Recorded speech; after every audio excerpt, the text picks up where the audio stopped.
Stuff. I need reading stuff. So it doesn't get any better than that.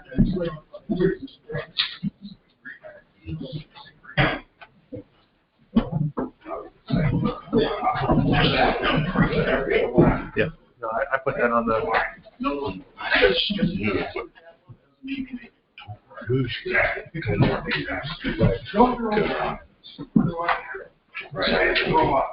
He did.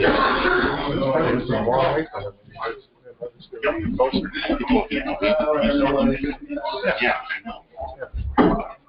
Hey, no, good. They go.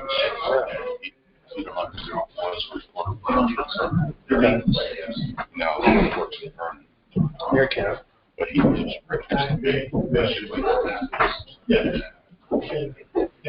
and show that? Yeah. All right, let's go get started.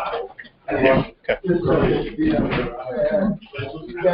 All right. Good morning, everyone. Good morning. I'm Mike Wheeler. I'm the social media chair for the division, running the meeting today in lieu of our board members who are not here. So we'll get started.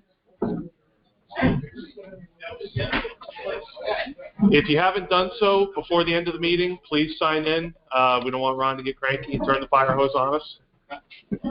And then he'll be able to send you all the updated meeting invites and notices and all the stuff for everything we're doing. So please sign in. Seeing a lot of new faces for, especially since we're out here at a new location up here in Windham. So if you haven't been coming to our regular meetings, thank you. Nice to see you. We'd like to welcome our new members and members we haven't seen in a while, and we hope you'll come to the rest of our meetings down in Weathersfield or wherever the rest of them are.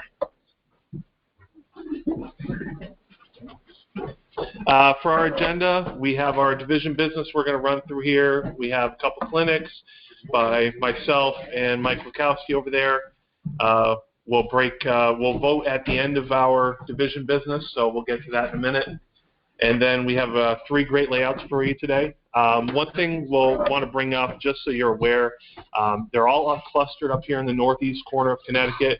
Mark Herrick's is literally right around the corner, but it is a smaller layout, so we do ask that you guys kind of plan amongst yourselves that we're not all going to the same layout at the same time, so we're not all crammed up in the top of Mark's barn. So, state of the Nutmeg division, general news, train show calendar, national news, our membership finances, all the normal stuff. And as I said before, we'll finish with the BOD vote. We do have a quorum, so thank you all for coming. We can hold a vote today. Ron doesn't have to panic, or we don't have to panic, and we do it next time.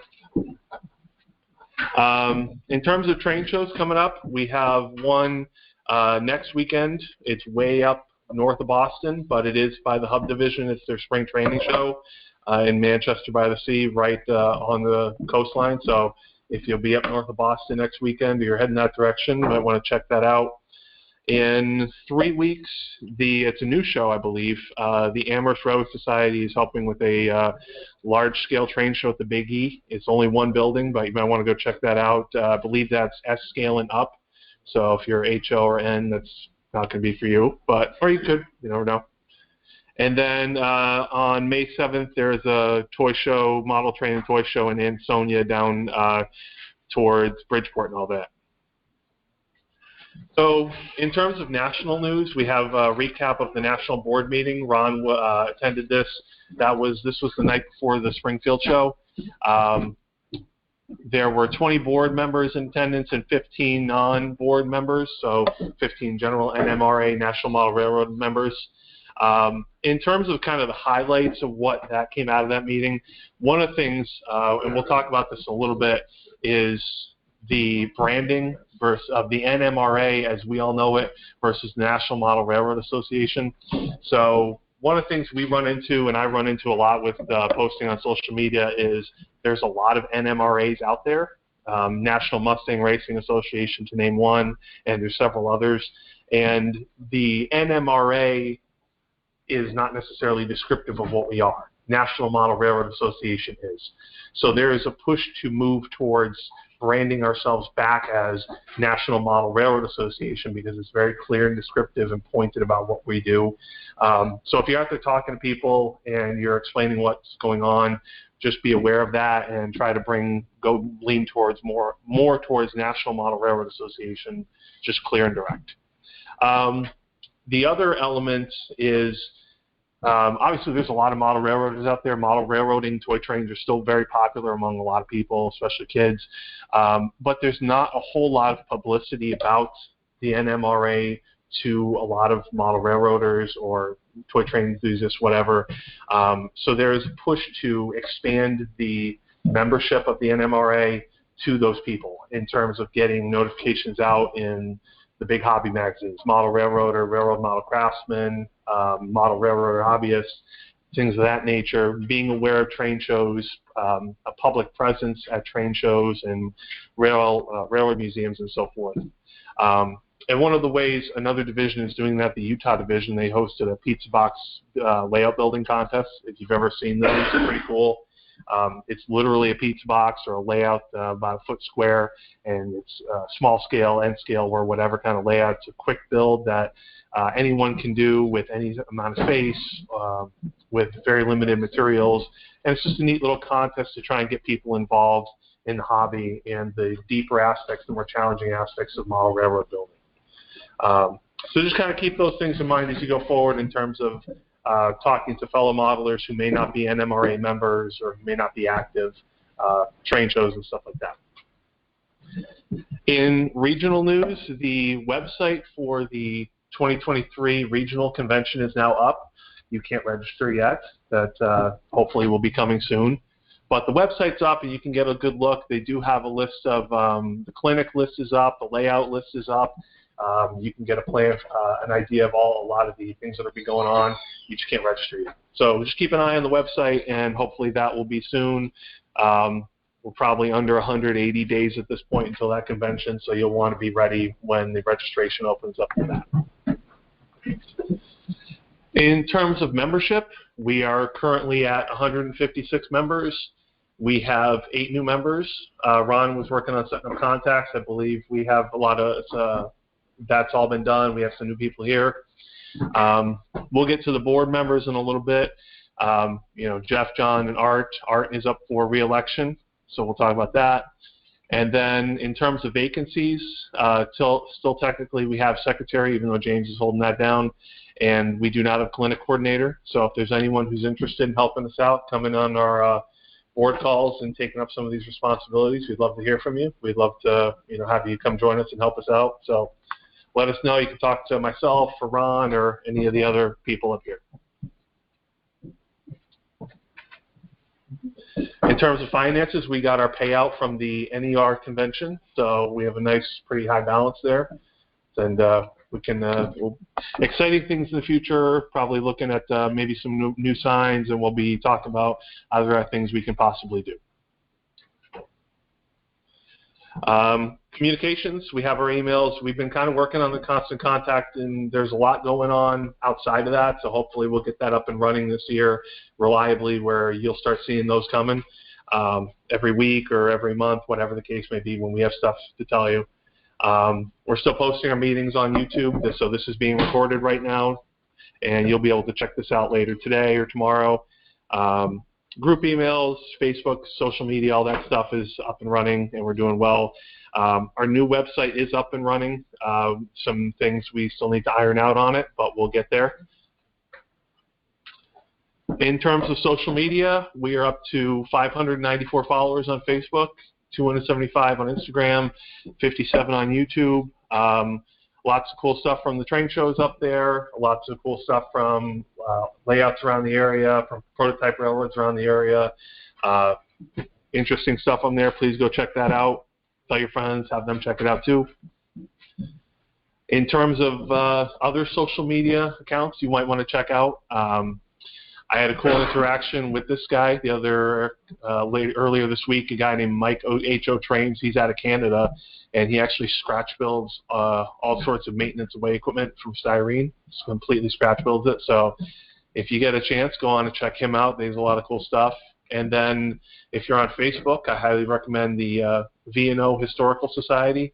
So it's a lot of people with models of the V&O that have been produced and how they incorporate the V&O on their freelance prototype layout. So neat stuff there you might want to check out. In terms of our calendar, so April 8th, we're right here, annual meeting and elections. June 10th, August 11th, October 14th, December 9th. Note that the October 14th meeting is the weekend after the NER convention, so there's a lot of stuff in a short amount of time there. If anyone is interested in hosting a layout tour or presenting clinics, let us know. We'd love to hear from you. You can reach out to Ron or myself, and that'll help us fill out some of our upcoming meetings and those open slots there. So we'll jump to the election. Just to recap, this is our current BOD. So Art Dutra, his temporary term ends this year. Jeff's second term ends next year, and John's third term ends 2 years from now. So with that in mind, would anyone like to make a nomination for the board of directors? I nominate Art Dutra. Okay, so we have Art. I second. You second? Okay. Yes. Good. For anyone else? All right, then. I believe we can vote then. So all in favor of Art Dutra? Aye. Aye. All right, unanimous. 26 million.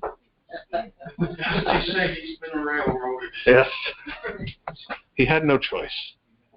He had a choice. He had a choice to do what we told him. He's out skiing, so I hope he doesn't mind. No, we told him this was happening. In California, I think. Yeah, he knows this is happening. Yeah. We have to burn the white smoke and let him know. All right. With that in mind, we can move to clinics. Anyone need a break, or we're good? Yeah. Can I say something quickly about the layout tours? I have directions back there for those of you who aren't going to see directions in the GPS. And there are 2 sheets. There are 3 layouts. It makes sense. You need one sheet with an orange cross on it, and you need a plus mark. And you need another one that is blue on one side and green on the other. If you look on each of those, there's directions to one of the different layouts first, and then from that layout to the other 2. So between the things, there are directions from every layout to every other layout. So make sure you get an orange one and a blue one, so orange and green, and then you'll have all of it. I have not seen these layouts myself, so I can't tell you a whole lot about it. That makes up what you've already read if you read what they should be good, and I haven't seen any of them, so this is exciting. Yes. Can I offer stuff? Yeah. My name is Dave Owens. I run the Northeast, for Northeast Prototype Modelers Meet. You can do that in June up in Springfield. I have flyers back here. I just want to let you folks know about it in case anyone's interested. It's about our 20th or 21st year. I kind of lost track when we had COVID. We lost years. But it's a modeling meet, and everyone is invited. And if you have any questions, we'd be happy to share. And my colleague here, Zach Cody, also has something to say. Oh, yeah, a couple things. For those of you that don't know me, I'm John Sacerdoti, show director at First Railway. We have the spring show coming up. Thank you, Mike, for putting that on there. That was a surprise. That's the end of the month. It's Friday, Saturday. It's for large scale, but you should come anyway because there's a lot of cool things that are going to happen there. We actually have special permission from the fire marshal to run live steam indoors, as long as it's butane and bottled. So there'll be a lot of people there just bringing their live steam locomotives up just to run around a 22 by 44 foot double oval track. Which building is this going to be in? What's that? Which building is it? Is this one building or? Yes, just in the young building, 55,000 square feet. Okay. So it's big. There's like 5 or 6 tables left. So if you know anybody who's got large scale stuff that wants to exhibit, sell, whatever, we'll make room for you. Okay, so if you've got some stuff you want to get rid of, just call me, email me. I've got some business cards here afterwards. So let me know. The other thing is, the reason why I'm here is I'm starting to ease away from Amherst Railway. So I'm getting too old, and this is where I started years ago. So I'm glad to be back, and I want to be doing more with you guys. So that'll happen over time. So my last show, frankly, is the 2024 show, and then I'm going to retire as show director. My layout's been sitting dormant for 20 years. I'll work on a little part of it here. I'm getting to the point now where I need to slow down a little bit and take care of other things, and there's a lot more we can do with this crowd as well. So I'm glad to be back. Right. Cool. I've got my membership form right here. I'll Ron, wherever you are. About every other month you say. So the other thing is, guys are still doing some great clinics. I came today because I wanted to see Mike's clinic. The other clinic, both clinics actually are of interest to me to how to do some stuff. I'm talking way too long, so I apologize. But it's good to be back, so I'm glad to see you guys. So thank you. Cool. Well, on behalf of all of us and everyone who's attended the show, I think last year was a great show, a good success. I know personally I had a great time both days. Great, thanks. If you guys ever have anything that's on your mind, call me. Let me know, because whatever we can do to make it better is what I'm interested in. So don't ever worry about bitching at me about anything, because in the end, we're all going to go at the end of the day, we're going to go arm in arm out to get a beer. So don't worry about it. Or two. Or two. Or one of the days. So thank you. Cool. Yes, James.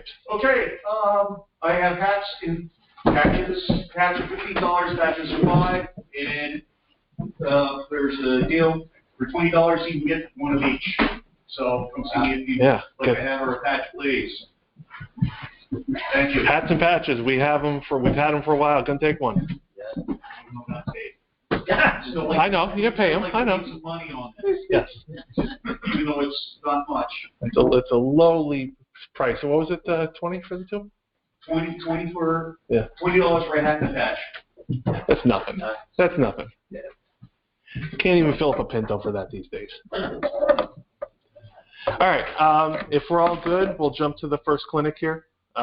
We'll talk about social media and the model railroader.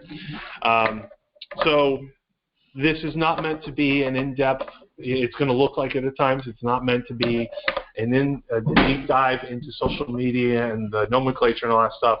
This is really just meant to kind of be an eye-opener, opening up to some of the different platforms that are out there, how you can kind of optimize how you use it, and how to find stuff on there. One of the things that I've found kind of growing up on social media, or being the youngest person in the room, there's a lot of stuff that's out there, and it's not necessarily cross-posted to websites and forums and the photo sites, stuff like that. When I started as a modeler, kind of getting into looking on these platforms, there's a lot of neat stuff that, like I said, isn't posted anywhere else, and it's just as useful as the stuff in the magazines, the stuff on some of the places. So we're going to talk about that. We're going to talk about what social media is, basics of posting, some critical things I think you should do, and then how to kind of share stuff and find stuff that you can use for your own modeling work. So basically, social media is just a means to connect others with special interests. It's a forum, it's a platform where you can interact with other people. And in doing that, you can share content. We'll talk about what content is. You can construct criticism. You can talk to people. You can offer your own criticism. You can help other people who are having some issues. It's basically a way to increase your knowledge and learn about stuff that isn't in your immediate vicinity. I personally, like in terms of modeling and outside of modeling, I've learned about a lot of stuff that I didn't even know existed on social media. And once you get past the initial kind of the initial crash course of getting on there and figuring out what the hell's going on, it's pretty easy to use. It's pretty easy to repeat what you're doing and expand your knowledge bases. So what is social media? At its most basic, it's a tool used to share content, which is really just information among a group of people. So in the case of here, you can see, and I'll have a number of these photos up here. You've got a picture from the Friends of the Around the Layout podcast. Hi, Ray. then, you got photos of the magazine. This is all information, podcasts, stuff like that. It's just shared to people, and it gets shared and brought out to a lot of people. You're going to hear me say the word platform a lot. What is a platform? It's a program. Basically it's a program used to share different types of content.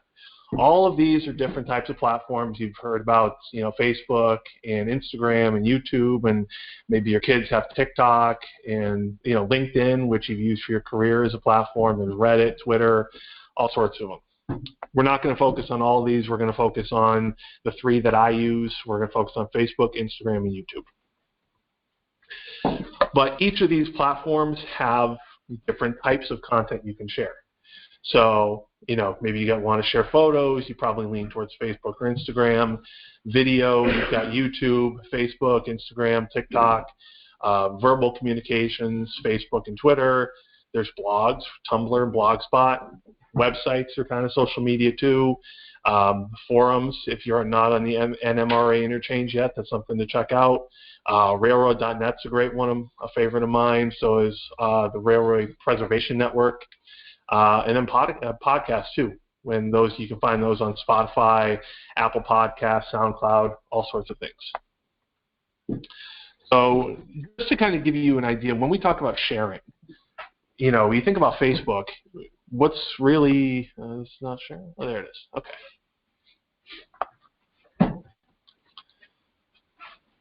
So founded in 2004, as of July of last year, 2.92 billion monthly users.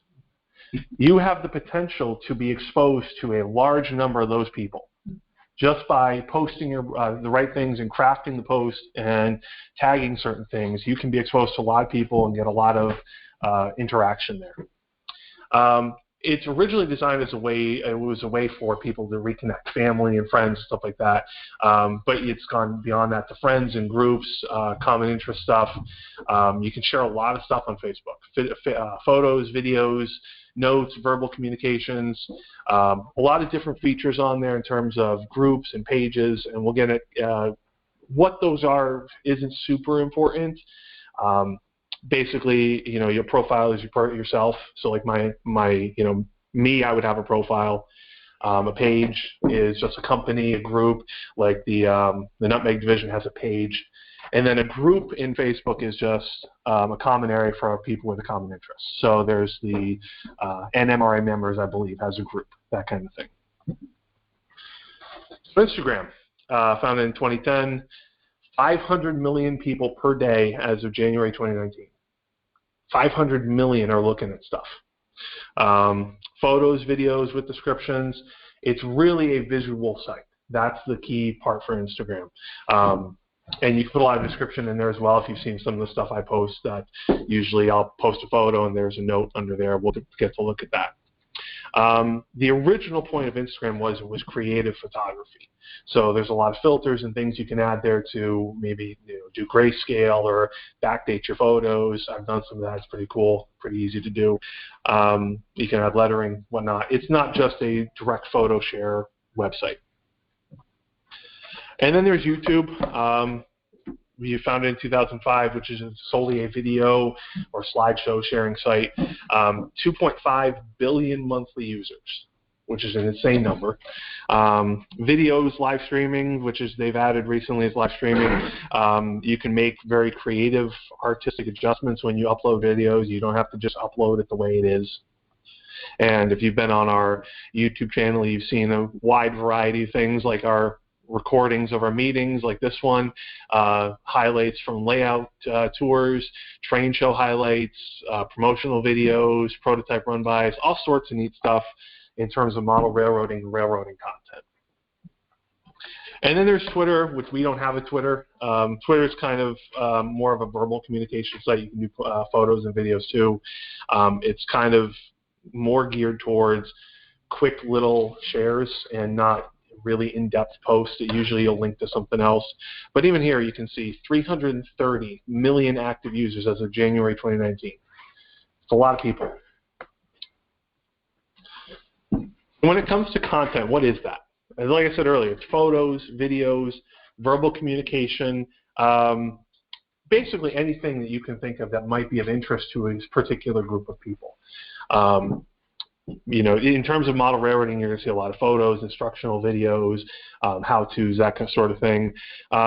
You can also, on some of these platforms, make announcements and have events.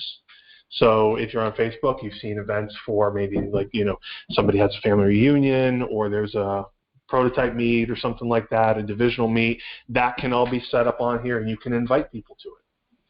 And then, you know, that's the big thing is creating awareness for all of these things and bringing this information out to other people. So when I talk about photos, you can upload photos of almost anything. One thing I do want to highlight here is you want to make sure that you're aware of the terms and conditions, because once you share these photos, they're out there. So be careful who's in it. You try not to post like photos of kids or family, stuff like that. People don't want to be on there. My dad hates Facebook. He doesn't want to be on it. That kind of thing. In terms of modeling or railroading, prototype and model, post both of them. There's groups and interest groups for all that stuff, close-up detail shots, in-progress photos, rare equipment, all sorts of neat stuff. If you think it's cool, someone else is going to think it's cool too. And if it's in front of you, maybe it's not in front of someone else, you can help put it in front of them. So think about that when you see stuff out there or you're building stuff or working on it. One highlight here is if you're not familiar, there's a photographer's rights where basically if you're in public, you're allowed to take photos as long as you're, you know, in public, on public property. If you're not, if you're on private property, you want to get permission and talk to people who you're, whose stuff you're taking photos of or people you're taking photos of. Just to be safe and be aware. The public thing is a big deal. You'll see a lot of issues with people in public rail fanning, and cops will be after them because they're taking photos or whatever. If you're in public, you have your rights. There is a full document online, and you can search photographer's rights. I highly recommend getting familiar with that so you're aware of where you're protected and where you're not. No trespassing, that kind of thing. The other thing is, on your phone, there is a setting to add location data to any photo or video you take.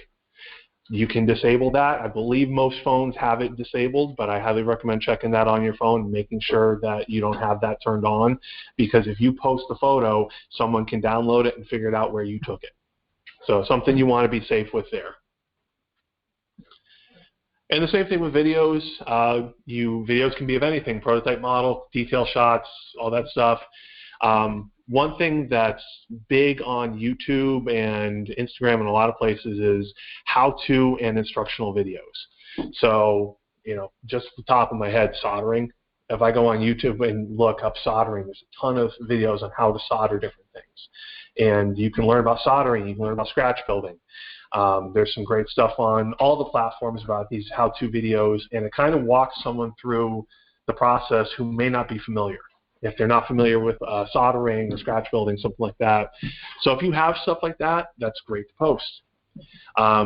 Bear in mind that there usually is a limit on file length or file size. So with YouTube, you can post hour-long videos or multiple hour-long videos, but bear in mind attention span and upload time and memory of your phone or camera. The other thing with videos is audio quality is super important. If you're, you know, I'm standing right next to my laptop right now and it's recording me as I talk about this. If I was standing in the back, you probably couldn't hear me that well. So, you know, you want to stay in close to your subject. You want to record clearly, make sure there's not any ambient noise that might disrupt what you're doing. If you're in your basement, don't do it right next to the dryer or something like that. All kinds of things you want to bear in mind. Events are pretty cool. So you go, particularly Facebook, you can create calendar events and invite followers. This is just public notification of event that happened. So this was the August 2019 division meet. So you can see, you know, the Wethersfield Police Department Center, 6 people responded. This, you can invite all your friends to this. So like as an administrator on the page, I could create this and send this to all the followers of the Nutmeg Division Facebook page. I could send this to my friends and family, anyone that maybe isn't part of the group, I can send this to. this is just a way to make these events known to people who may not be aware of them. So like the train show, obviously people know the Biggie train show at this point. It's kind of self-explanatory. But this large-scale train show, this might not be something that people are aware of. So this would be a way to get that notification out there to people. And this can be done for all sorts of division meets, operating sessions, conventions, rail trips, all sorts of things. Verbal comms. You've seen, if you follow the Facebook page, you've seen me do a lot of these where I talk about, our upcoming meeting schedule, the meeting that we're talking about. We're going to talk a little bit about this post here, the structure of this post over the next couple slides. Basically, you're looking to share news, reminders, schedule updates. So you can see here, this is a reminder about this meeting. And the schedule, this is actually a reminder about the schedule for the year. So this is getting it in your head in, when did I post this? January, that these 6 days are the days we're having division meets.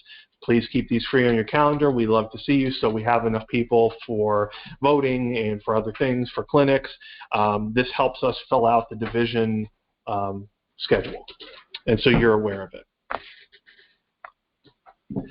One of the cool things is, we'll talk about tagging. When you post, it's not just posting for yourself. And when you post, it'll go to your immediate friends. Your friends and family will see it. People who follow your page will see it. But you can actually bring this post to other people by tagging them. What this tagging is, basically you type in the @ symbol, and then you type in the address of someone else's page. And what this does is this links your post to their profile. So in the case of this one, you can see here the Northeast region of the NMRA and the NMRA national page are both tagged here. Because they're in blue, that means I've done the @ and then NMRA. So the Northeast region would be at NER NMRA, and they're added to this post. If I do @ NMRA, I think it's national. I might have to double check that. That brings the national page here. So when the next time they log in, they get a notification that I tagged them on this page. And then they can take that post and they can spread it to people that don't follow us. So this increases exposure. They can move this post somewhere else. It's really, maybe they follow this, maybe they don't. But by this, now they'll see it. And they can do the same for us. So if we go to Mark's and somebody takes a photo and tags @ Nutmeg NMRA, I will see that post. And then we have hashtags. So this is the # here. Basically, this is a keyword. This is a keyword that you add to the bottom of your post to make it easier for other people to find what you're talking about. If I just wrote out the schedule in all the black words and posted it, that's fine. You'll see that if you follow the group. If you don't, if you follow some of these tags, this post will be brought to you. So you can see here I added National Model Railroad Association right there. So if someone follows National Model Railroad Association, they'll see this post. If someone follows Nutmeg Division, they'll see this post. And you can tag all sorts of things on the bottom of your posts, as long as it's relevant to your content. So you have, model railroading, model trains, HO scale, N scale, O scale, narrow gauge, freight trains, steam locomotive, all sorts of things that are related to what the post is about, model railroading. There's one other thing. When you log into these platforms, you're going to have what's called your feed. This is the content, the stream of content presented to you by the platform from all the pages, people, groups that you follow, and anything else it thinks you might be interested in, based on your searches and your activity. So if you, like for example, found this guy a year ago, the Chicago and South Shore in N scale. So he models that railroad in N scale. And I follow him because he's got some interesting content. He's done some how-to stuff. When I log in on the Nutmeg Instagram page, I see his posts. If he's got a new post, it pops up for me. This Colorado Skyview Tim, he's posted a lot of photos of prototype railroads from all around the country. Follow him. All of his posts show up. I can then repost them and send them to you. So you can follow any page that's interesting to you. You can follow, and all the stuff will be brought to you. The one thing I do want to highlight is if you search something frequently and you don't follow it, the platform will still bring it to you. So it's an indication that you're looking at something frequently, it's something of interest to you. It will take the summation of all the things you do follow, you do look for, and find other stuff. It wants to expand what you're looking at, and it will bring that stuff to you. So that's the basics of social media and how that works. So we're going to talk about posting and the kind of the structure of a post, how I do it. So I'm using the Nutmeg Division Facebook page. You probably saw this post a couple weeks ago. When I log in, there is a very clear set of buttons for creating a post. Can't miss it. And this will be the same for your personal Facebook page. If you've got a layout page, a group, whatever, this will all be very clear. The structure will change a little bit platform to platform, but that it'll be there like that. So you can see there's create a post, there is photo video, a reel, which is just another term for video. I don't know why they do it that way. And then you can also do messages. So I clicked on the create a post button, and it's taking a minute.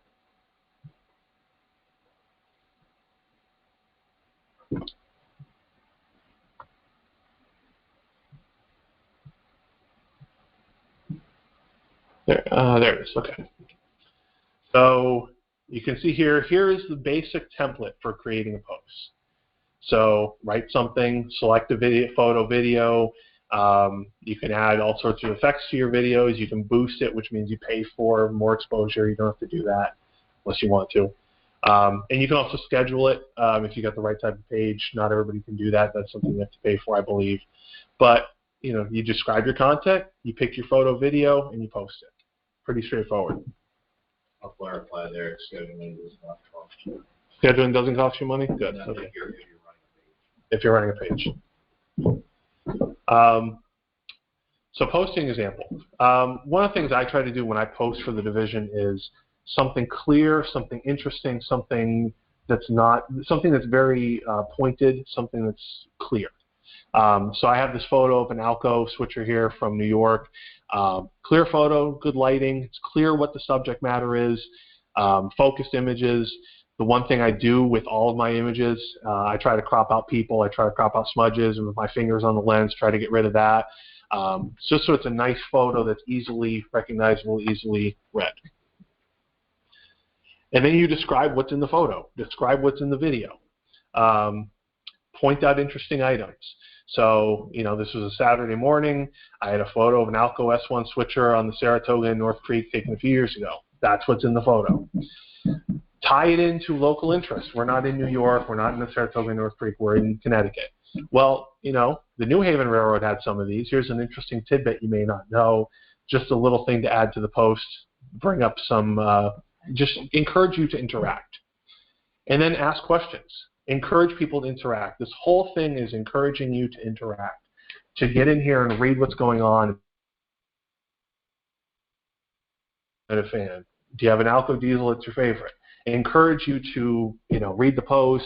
Maybe you'll respond to it. Maybe you'll start a discussion. If you read some posts by bigger pages, by like Model Railroader, you'll see that people have full-blown discussions underneath these things. So encourage people to interact with your post and get them thinking about what you've done, what you've put on there. All right. Well, now you've looked at the photo, you've read my description. I now have your attention. Now I can say something to you and make you aware of something else. So in this case, I posted this with the intention of bringing awareness to this meeting and making sure we have enough people here.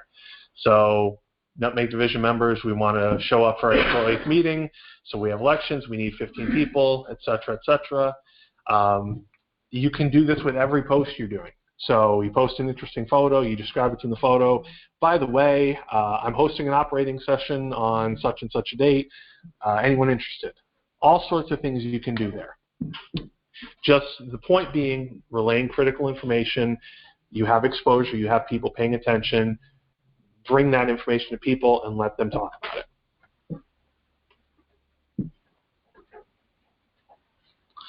The other thing is tagging stuff. So we talked about tags, how to do the which tags a person or a page, and the hashtags, which are keywords.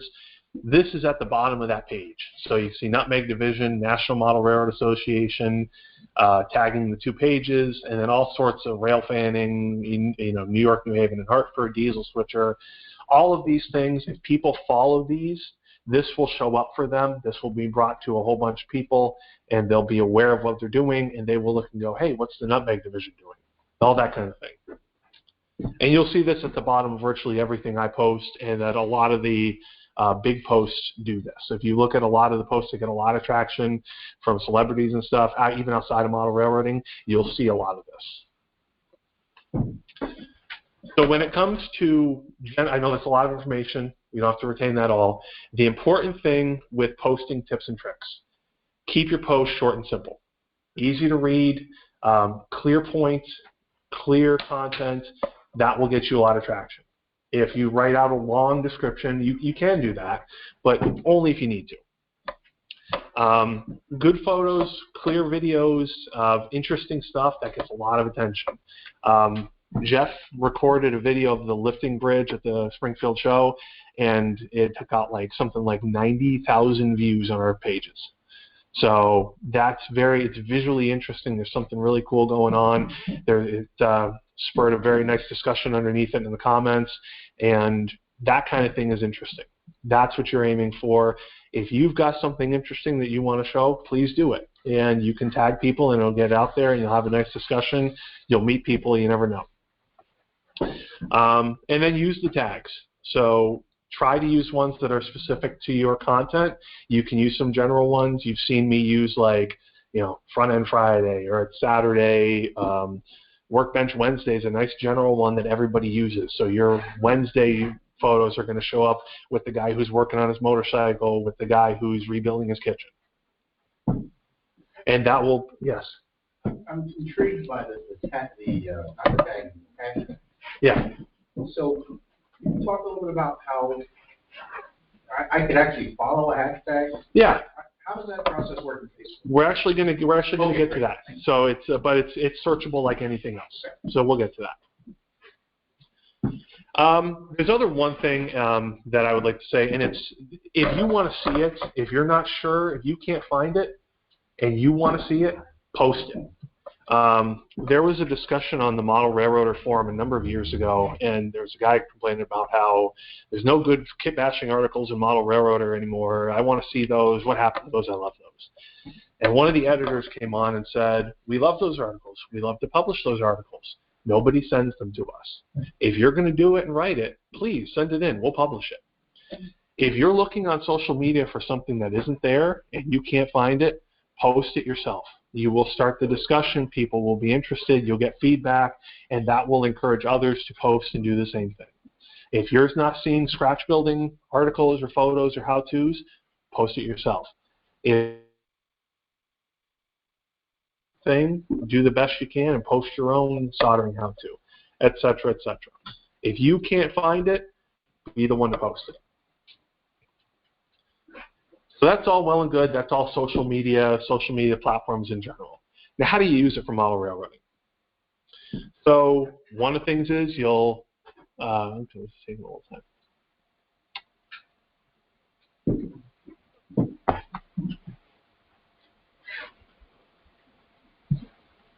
All right. So post for feedback. If you're trying new techniques, if you're building something, if you're not sure how a model's coming out, post it online and ask for feedback. There's a lot of places you can do that. There's like weathering, special interest groups, kit bashing, ops, all that stuff. Get on there and ask some questions. This is a guy I follow on Instagram, CB&Q Shelf Layout. He's pretty neat. He does a lot of kit bashing of locomotives. And he went through a period of like 2 months. He was building a locomotive every week. And he posted this of some kit bash of a slug. And he's asking for feedback. What do you think? How would I do, and you answer him, you talk to him, and you get a discussion going. You can solicit that feedback to make your work better, to learn about techniques you don't know about, to maybe learn about a perspective, or maybe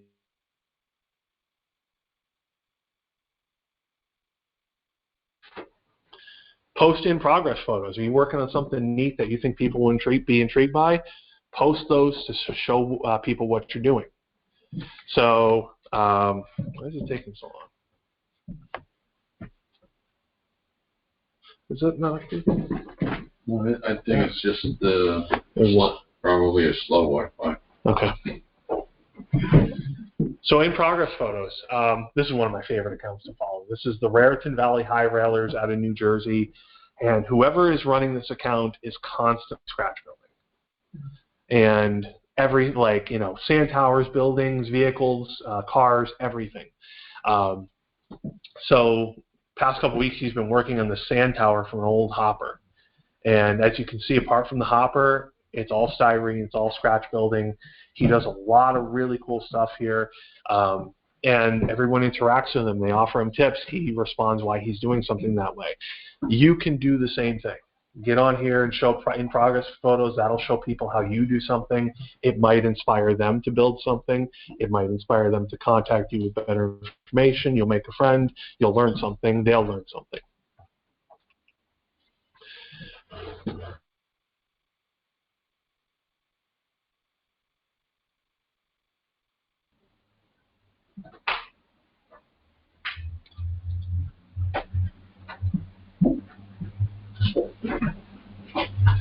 Okay. So we asked about searching earlier. So most platforms have a very easy search function. And it's usually at the top in the center somewhere. It's a little gray search bar with a magnifying glass, just like searching in Word or Excel or any other program. You can search for anything in just about any format in that little search bar. So you can see here, these are both on Instagram, I believe, but Facebook is going to be the same way, YouTube's going to be the same way, all these are going to be the same.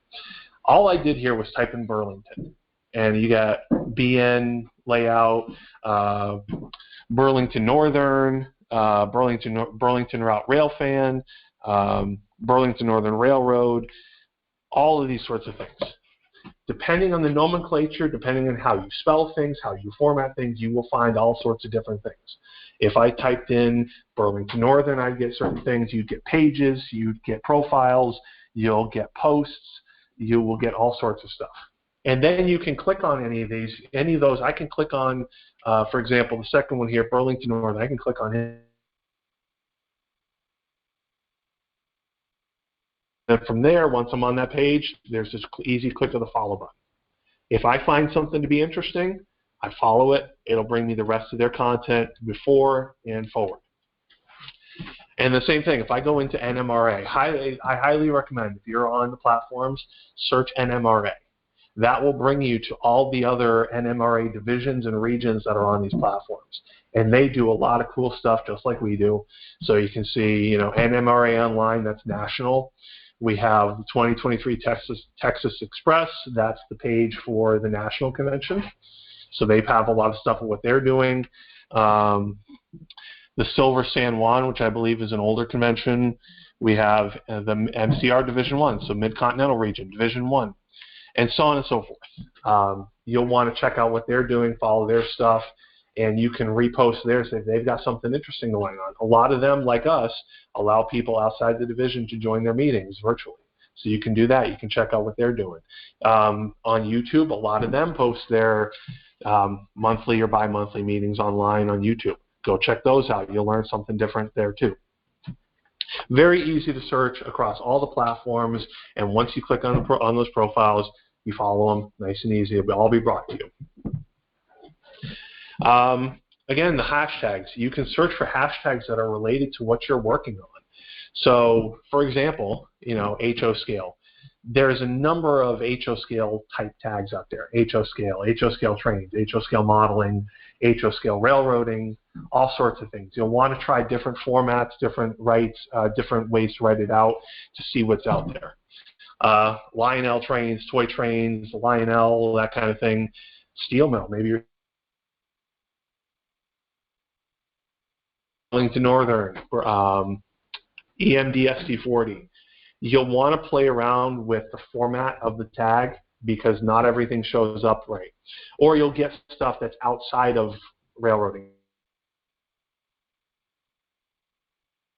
So you have to add ON30 modeling, ON30 railroading, stuff like that. And then you see like here, I typed in EMD SD40. It brought me to a page where these are all EMD SD40 photos. And right here is a follow button.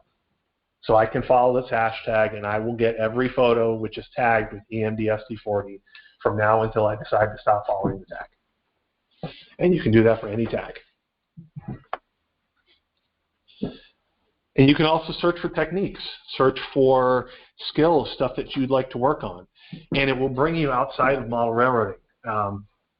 I'm a big fan of learning from like the military modelers, because the military modelers are on the forefront of a lot of really cool techniques, and they do a lot of neat stuff that's really cool, and they post a lot of videos of it too on social media. So all I did was search for weathering, and I found this page, which is called Laser Creation World. It's a guy out of Germany who builds model kits in like 1/24th scale, and he weathers them, and he does a lot of like post-apocalyptic scenes. So he's pulling a lot of different weathering techniques and modeling techniques in from anywhere. He does a lot of laser kit models and plastic, and he makes a lot of his own parts. It's a really cool page. And just from looking at some of the stuff, you know you're going to learn things. You're going to learn about some of the techniques he uses. Get in there, learn about some of these other disciplines of modeling, you know, military, car models, stuff like that. There's a lot of neat stuff to find on social media that can help you when you're modeling your model railroading work. So, in summary, I know that was a lot. If you're going to take away a few things, this is the slide that you're going to take away, and you can get out and start playing with social media for your model railroading. It's easy to set up and use. There's a lot to do, but it's easy to get started. I suggest pick one platform, start small.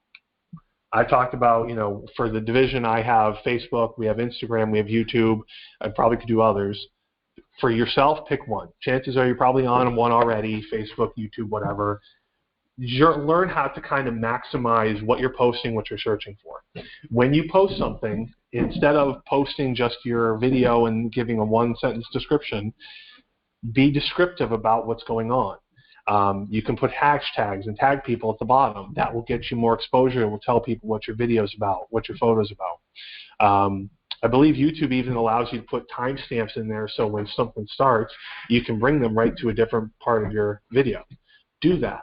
Play around with these kind of techniques, and you can improve your videos, photos, that sort of thing. Post the stuff you want to see. If you're waiting, and like I said before, if you're waiting and nobody else is posting it, you got to post it. Be the one to start. Be the one to bring that content out, and it will bring others out who have the same interests. And somebody else will start posting it. You'll start seeing it from a different perspective. There's a lot of modeling resources across all these platforms. You can search for relevant modeling topics, weathering, scratch building, kit bashing, all that stuff. Lots of content you can't find elsewhere. I'm sure we're all familiar with like the RR Picture Archives or railphotos.net, that kind of thing. There are photos and videos on social media that are not anywhere else. And this is a great place to look for them. You search for them, you find an interesting account, you never know what you're going to get sent, you never know what somebody will post. It's very useful to you. And try different searches. Follow pages outside your discipline. Scratch building, weathering, kit bashing, and more all exist outside of model railroading. So military modelers, the car modelers, woodworkers, all sorts of things. There's a lot of neat stuff out there. Expand what you're searching for. You'll never know what you'll find. And just you know, keep an open eye, keep an open mind. And then keep building stuff. You know, the important thing is that you bring these techniques back to your basement or back to your workshop, and you build stuff and you show people what you've done with those techniques. You bring it forward, you pay it forward. So if you do these things right here, you can have fun, you can learn some things, and you get some exposure to model railroading and different other modeling that'll really help you. So that is all I have. Are there any other questions I can answer? Yes, Robert. I'd like to make a comment on courtesy. Yeah. I saw recently on the NMRA Facebook page painting the locomotive, and I suspect he's major beginning, and he was so insulted by the comments that he put. Right. So please, if you have constructive criticism, that's fine. Please don't try to insult people. Yeah. I think one of the other pages I've been on have been completely dropped because of the nastiness. Right. I think one thing that I agree wholeheartedly. One thing I would like to add is you're looking solely at words when you read these comments and you read posts. There is no tone of voice. There's no inflection at any of that thing. So it's kind of hard to get a sense of if a comment is made in jest or made sarcastically. Bear in mind the way you write something. So if you do make comments or you do write something, it's meant to be polite and constructive. You'll see me probably overuse exclamation points in my posts because I want to be outwardly friendly and outgoing. So just bear in mind what you write and do kind of read it before you post it. Most people, once they've been on there for a while, understand the finer nuances, but it's definitely something you want to be careful of. Thank you. I'm sure there's something people do on Facebook. Yeah, no, actually, it's a great question. Is there how many people are active or just have use? So probably about a third, probably about 10 of you, myself included. So it's definitely an interesting thing to get on there. It's not something that you have to be super in depth with. This is not something that takes hours and hours of your time. Once you do a quick little search, like I said, a lot of stuff gets brought to you. A lot of stuff can be made available to you just by following interesting groups. Pick a few groups that are maybe interesting to you and follow them and see what's brought to you. So, yes, Ian. If we were interested to start doing these techniques that you suggested, but we didn't want to jump in with both feet, would a good test way to go about it be like go to the Facebook and make Facebook? Yeah. And do the posting there. Yeah, you can absolutely put in a little project or a couple of pictures. Is that a good way to kind of test the waters? I would, if you're active on any of those platforms, like I said with the tagging, you can post something on your personal thing and say just put at Nutmeg NMRA at the bottom or whatever. If you search NMRA, you'll find us. Chances are, if you're on Facebook, you're already following us. And you just do that. That'll tag me to the photo, and then I can be made aware of it, and it'll be posted to our page. A group is another way to do it. If you're on those pages, if you're part of like a group, weathering group or an ops group or something, post a photo. It doesn't have to be. You can just kind of play around with the format. The big thing I would say is like the hashtags are probably the biggest point because I see a lot of content that's out there that's not got any hashtags underneath it, and it's hard to find. If you add the hashtags, it's very easy to do. You post a photo. I would absolutely recommend that. You can play around and add it to the Nutmeg page. But for the actual technique, though, do we start off with our own Facebook? Yeah. And then it gets tagged over to the Nutmeg page. Yep. We're not actually working in the Nutmeg page. No, you're not because you're not an administrator. I am. So, but I would see, and then I can reshare it to the page. Okay. So, yes.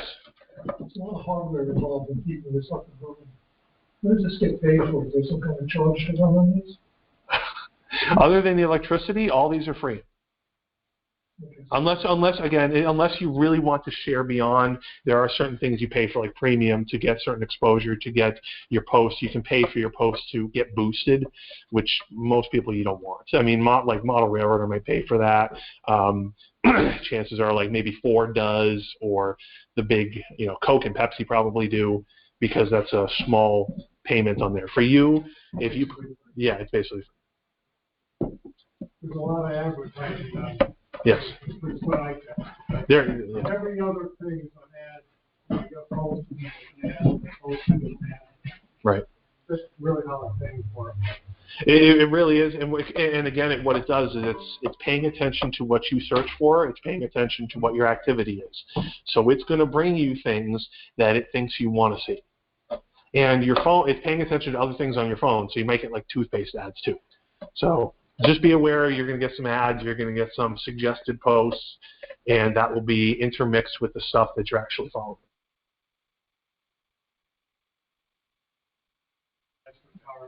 No. So social media is certainly not without its drawbacks, and it's definitely something you want to be careful of. And as we've been talking about, you want to be courteous and polite. But there's a lot to be gained. There's a lot to be found. And if you're getting your feet wet and taking your time and playing around with it a little bit, you can learn a lot of things. So, and when you're done, take a break and go somewhere else. So that's okay too. I noticed when you were giving examples of searching, you never had space between words. You just run them over. You can. So with hashtags, when you break a hashtag with a space, it becomes a new word. So we'll go back to. So let's back up actually. When you search just words, you can absolutely search just words. And it will bring you to pages, it will bring you to things. And the programs are smart enough to know what you're searching for. This is a specific word. This hashtag word is very specific. For example, if you go on Google and you put a search term in quotation marks, Google searches for that exact term just the way you've written it. Spelling, incorrect spelling, formatting, all of it. Well, not formatting, but incorrect spelling, it will include that, it'll include spacing, all of it. That's the same thing you're doing here. Hashtag EMDSD40, it searches for that exact term on everything. And it only brings me stuff that's got that exact term. Whereas, you can see here, I just searched NMRA. It brings me anything with NMRA somewhere in the title and the name. So you get all the pages, maybe you get photos, you get people, you get everything that's got that somewhere. It's just something to be aware of.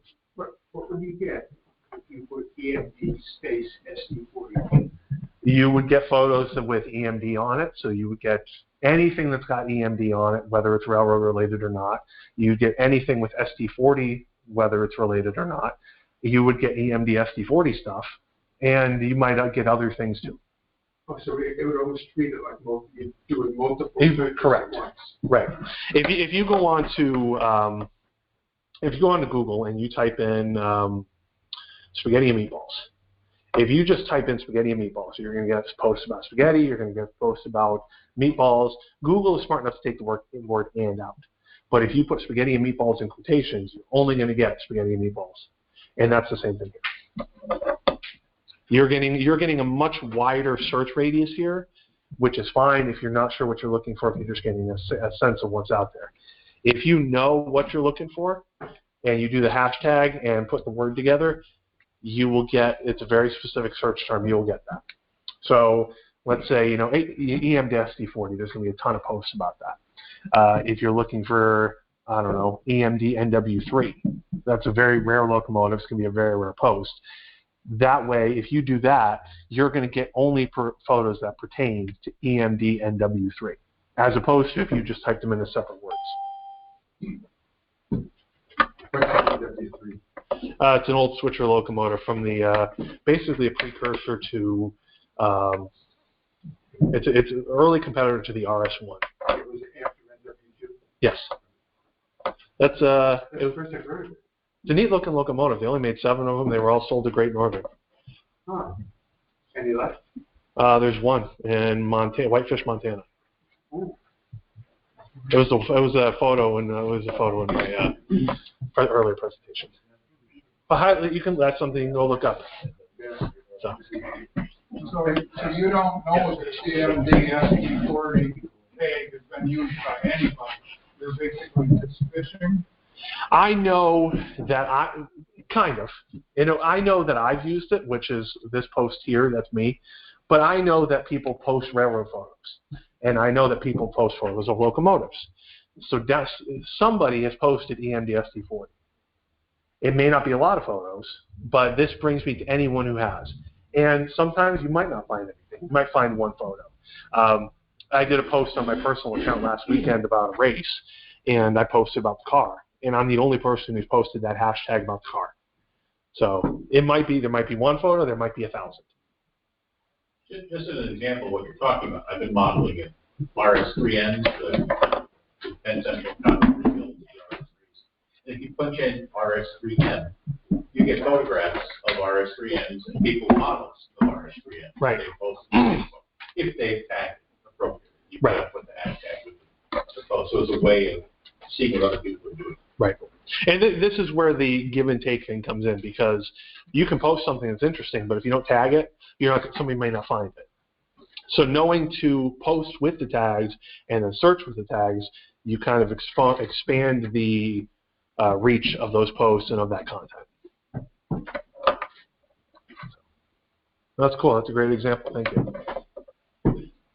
Anything else? All right, then. Thank you. Thank you. I believe we'll take a few-minute break, and then we'll transition over to Mike, who's going to have an in-person clinic up there. So we'll all want to be gathered around his table. Respectfully.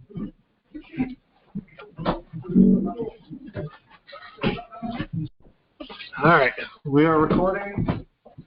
On you, sir. Okay, thank you. I think I think out of the box a lot, so there's going to be a lot of things that we probably throw things away. I want to make one quick comment about, I think Model Railroader just had ways to cut track. One of them was using a Dremel tool. The problem with using a Dremel tool is that you're going to cut down at an angle. You know, if you go to your dentist, you can get actually a concave cutoff wheel. So when you cut on that angle, you're going to actually cut straight down. And that's a tip from one of the guys who used to come to operating session. He's passed away now, Doc Howie. And we had a great lesson. So I kind of think out of the box a little bit. And a good example is this here. I have a garden railway. And I don't know if I'm still in view here, but I'll move around. So I actually had to work on a car. Instead of spending a lot of time, cut it, right? And I glued cloth to the side. What happens with that cloth, it actually becomes adjustable. Because you can pull that cloth up as high as you want. With the cut, it's actually going to hold it in place. And I've done that for many years. This is one I did with HO, and this is probably 30 years old. It works on the same basis. It's just I had some leftover plastic. So if I want it lower, I just actually put more. Voila. And it costs you nothing in reality. A piece of cloth there. I mean, I made them out of wood.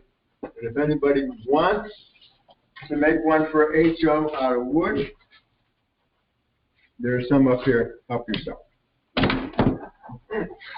The other thing that because I do have G-scale, I balance my track, and I use the same method you use when you balance your track indoors.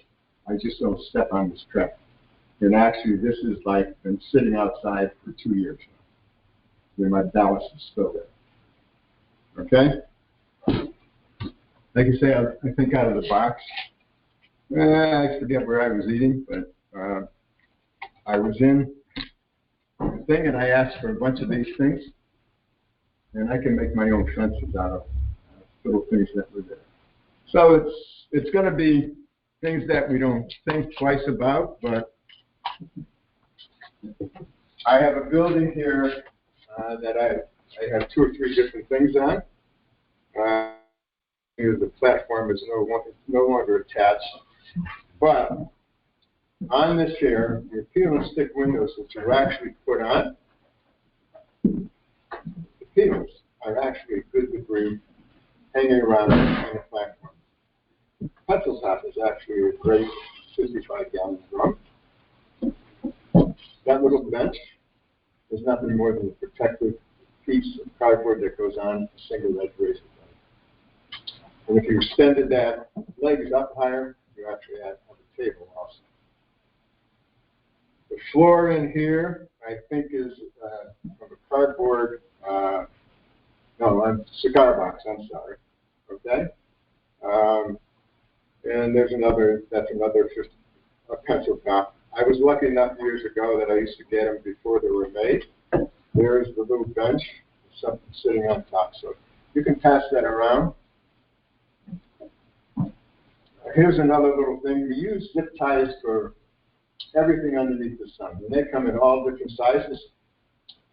Has anybody ever really thought to look at this type close? Because if you look at it close and you use the method of, say, glue and make a little glass front, you actually have a perfect light meter on the outside of your building. Okay? So, and also, the little zip tie is actually a perfect louver piece that goes through. So the piece you cut off, you can actually use for a louver on certain things. The inside is nothing more than the flooring. It's nothing more than, I think it was from Ace Hardware, something I brought out of Ace Hardware. So that also can be passed around. Good. You can pass it around. I think, this is another actually car cradle type thing. It's just a tray with some eye bolts. And actually, it works pretty good because you can lay the cloth out this way. And when you lay the cloth out this way, if one of your little parts happen to go, it's going to fall on your thing. And, so I've made, 2 or 3 different types of things. And it's just whatever I see is free. I try to do that. Okay? We can turn around and we can go out and buy white metal casting stumps, and I'm going to show you that that's a lot of work. If you think about it, you got to wash them, you got to clean them, you got to dry them in the oven more than likely, then you got to put a base coat on them, you got to paint them with them. Go out and pick yourself up a twig.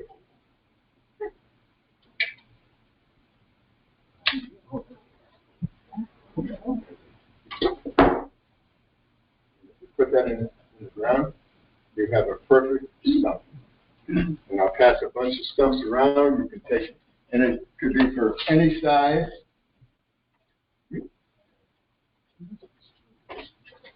Yeah, I had a container for those. But you know what? So it's kind of simple things. Is this that clear one in the front, right in the front table? Excuse me? Right in the middle front of the table. Oh, yes, there you go. Very good, thank you. I have too much stuff, but like I said, there you go. And I think there's some plastic ones in there. I don't think there's any white metal ones in there, but you can see the differential.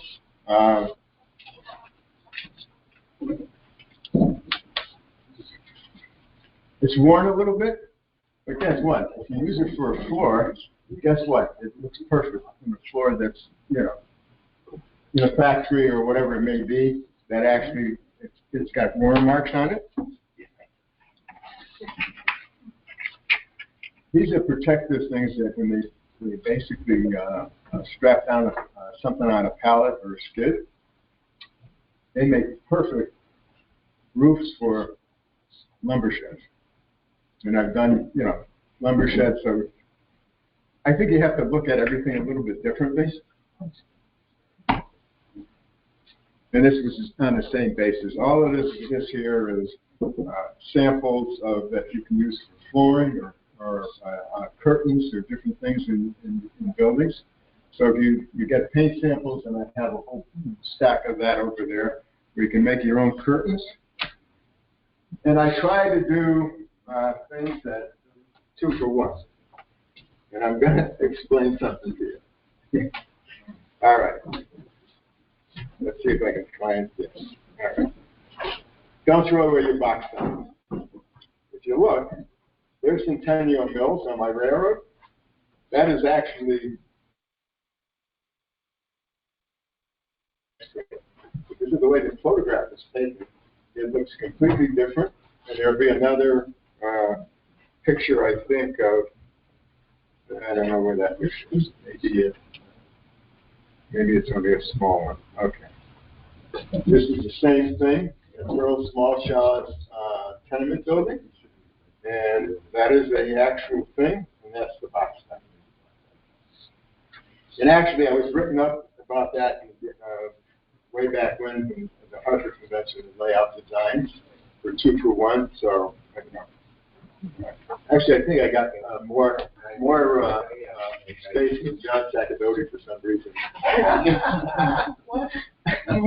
All right. Another thing is advertising.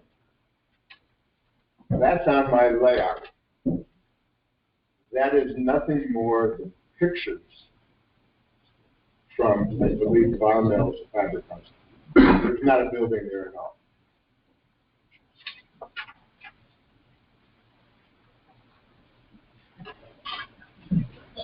I have a section on the railroad up in Manchester that I was coming up to where the sawmill is. And commercially, these things are very nice. Don't get me wrong. But to do a section about 15 feet long would cost me an arm and a leg.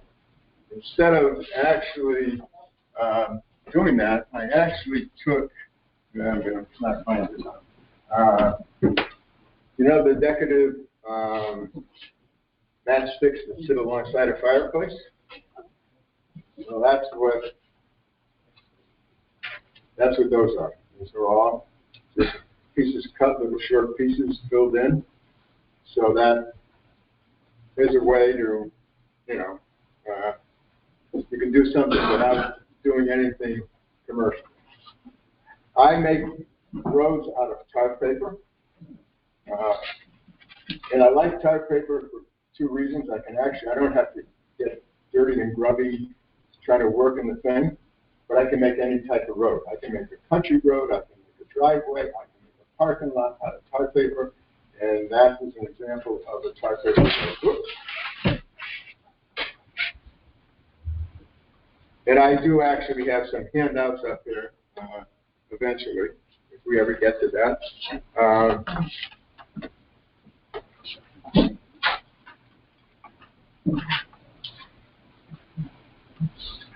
These are rail joiner tools.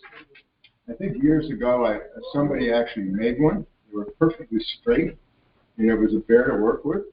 You take a jumbo tool, cut a little notch, okay, in your rail, and depending on what size rail you have, and actually a little piece of solder actually stops the rail joiner from going in too far, so it's only halfway. So now you're working up here instead of trying to get it in like this.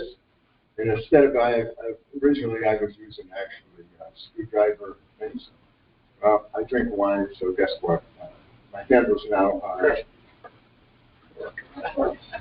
Of course, why not?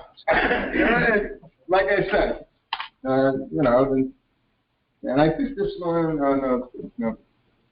But if you solder that little V joint, you know, you're ahead of the game. There's a lot of, in model railroad, there's a lot of guys that, one guy that, I love those loads. I look at things differently, and I know some of this stuff is, I think, this load is basically from Scotch tape things. I don't remember where these things came from, okay?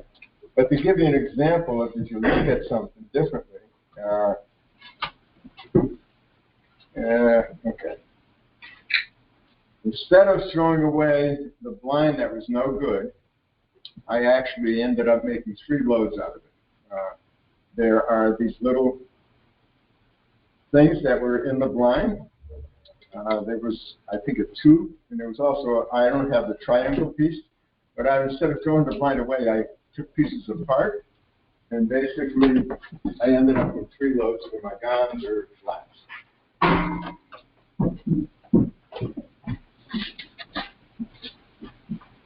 Also, there's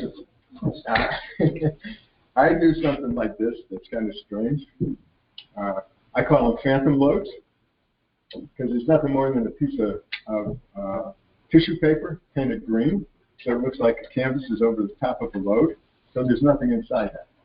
So you know, in all my loads,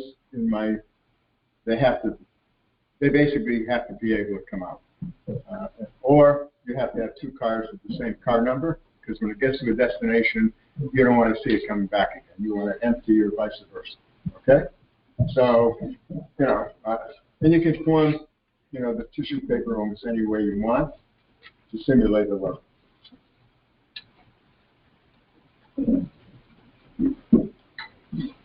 The strapping on this load is nothing more than ribbon. You take a magic marker and do your ribbon, and then you have strapping for your load. So,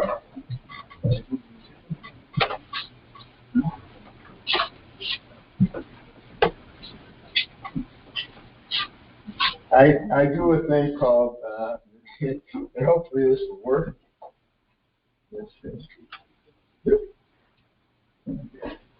All right, I do a thing because I have a couple of places that a road actually goes into a wall and doesn't go anyplace. So inside, what is it? Is a tunnel. I take a car, a junk car, I cut it in half, and then when I put it in my road, going partially into the tunnel, it looks like it's just going into the wall. In one car, the junk car, I come up with two vehicles going in the opposite direction.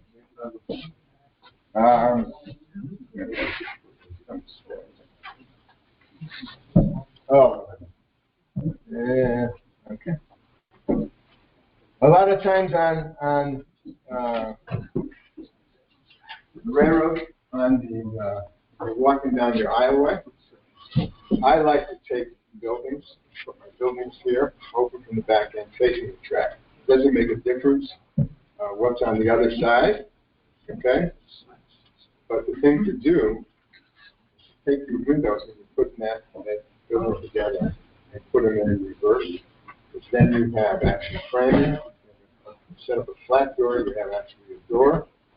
And unfortunately, this fell from the ceiling. I've never seen anybody that commercially that you can buy a fluorescent light hanging from the ceiling of a building interior. So this is actually broken, but a little bit of wire and this and that. And guess what that is? That's the edging to these trays. So they become perfect, in my opinion, perfect, fluorescent light hanging from the ceiling in a factory or whatever. So, unfortunately, like I say, it used to hang this. And years ago, also, you couldn't get many rooftop things, so you utilize everything. That's a short 22 shell. That's actually a good casting. The other things are just little things that, I picked up and threw on top of the building. And I don't know if there's anything inside that. You can pass that around and maybe go into that.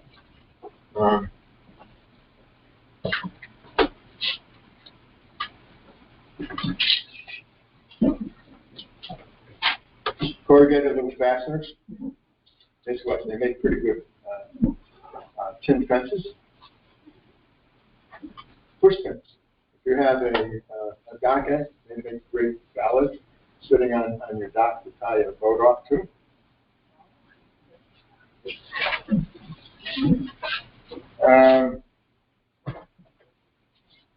You have something soft like this that actually can hold a Dremel tool. Sometimes you need to put it in a vise, and you don't want to crush your tool. But it was something years ago that I made, and it's been sitting around for years, and it's just a type of material.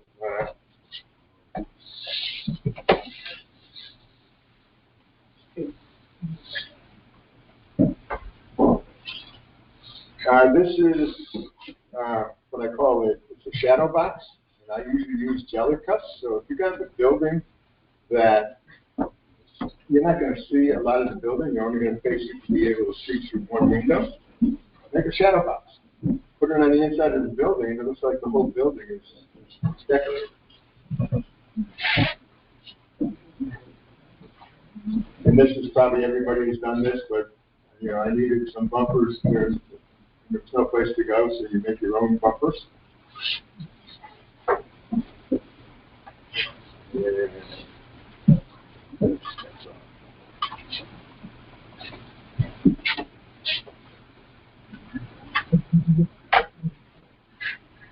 anybody been to my railroad and noticed that I actually have clouds hanging from the ceiling? I do. I have clouds hanging from the ceiling, and one of the things is that don't put up pure white. Actually, make sure that they have some light spray or maybe some kind of gray or whatever, because all the clouds actually have shadows in it. It gives you, I have view blocks from one town to the other on islands, so that really if you're working this side, you don't really see the other side. This also is, you're looking at the airplanes that are hanging from the ceiling and the clouds that are hanging from the ceiling. So,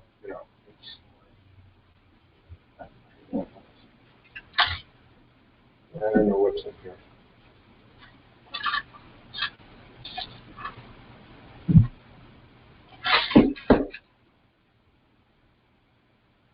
No. Okay, well, and that's how you can make shades or whatever, just out of scrap colored paper. On occasion, I have a railroad car that I really can't get inside and needs weight. Just wrap solder around your axis. It's going to give you a low weight. Solder is actually, this is going to be a kind of a woodworking tip. I don't know if anybody's ever had a nail hole or a screw hole that's a little bit oversized.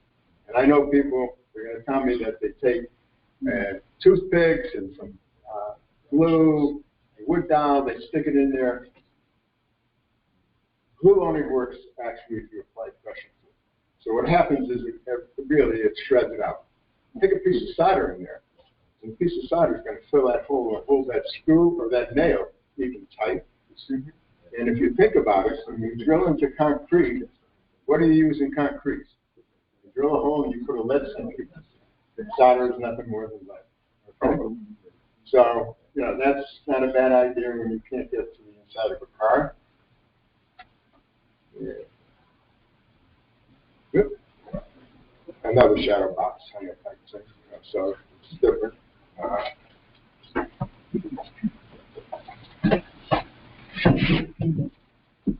When I usually go to somebody's house or something, I usually have a toolbox.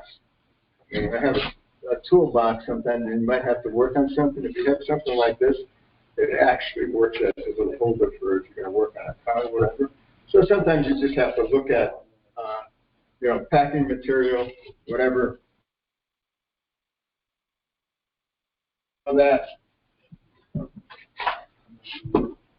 That one picture here of, a retaining wall is nothing more than these.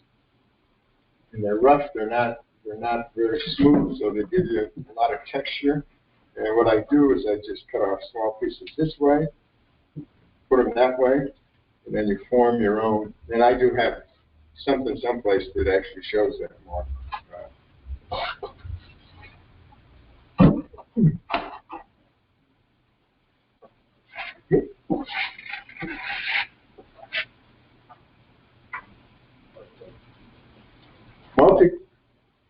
Multi-layered plywood is great. Most guys who build a railroad, trust me, go to a lumber company and get good plywood. The reason being that it's not going to move at all. It's going to be better, and this is a good example. And what I do with these is I actually make lumber loads out of them. And I don't know, this might be 13 ply. So, to simulate lumber loads, instead of taking each individual stick, guess what? It's done instantly almost. You can, cut it on a saw,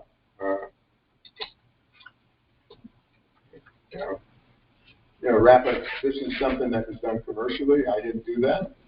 But if you put another one of these and you put a bunch of these together, it's quicker without spending a lot of time.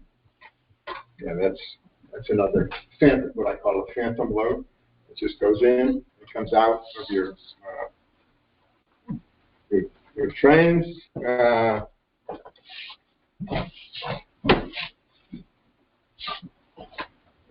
These are not only great on your workbench, but put them inside your drawers, and they hold all your tools separately. So if instead of, I don't know if anybody's ever seen some of these woodworking guys, they spend forever. They take I got a pair of pliers, they draw a circle, they make an insert that goes inside the drawer. Well, guess what? Just take,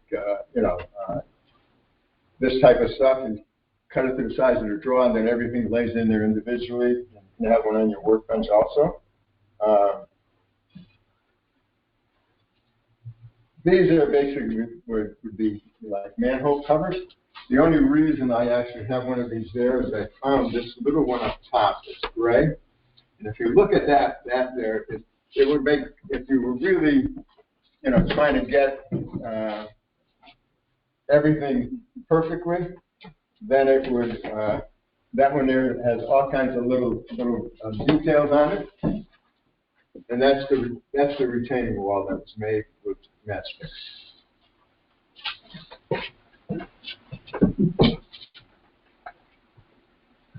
Good. Yeah, the car went around.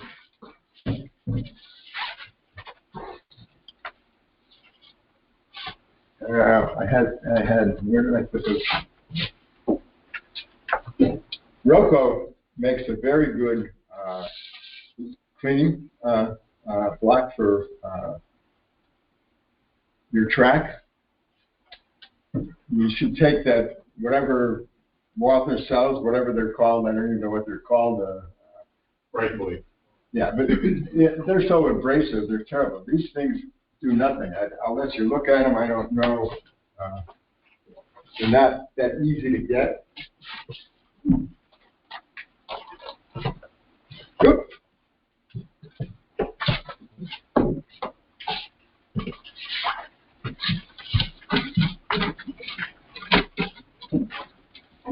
Oh.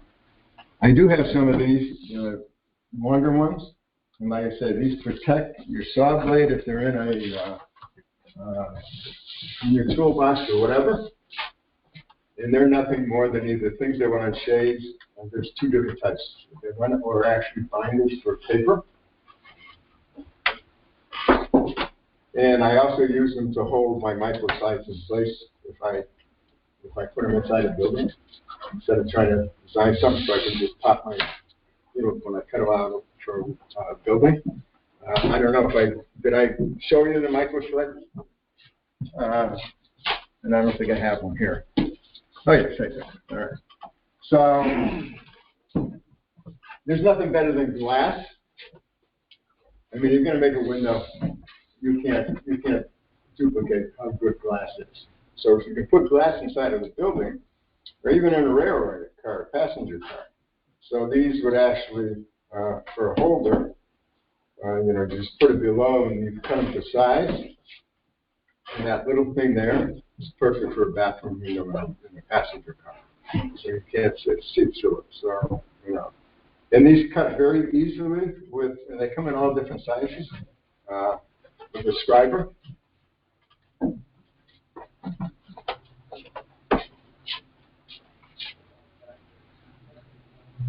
Oh, I have one right there. Sometimes, if you don't want to get involved in electronics, there is actually certain things that you can put inside a building to simulate stuff, kind of like a welder, whatever, different things. You just put it inside a building that you can't see instead of going through all this stuff.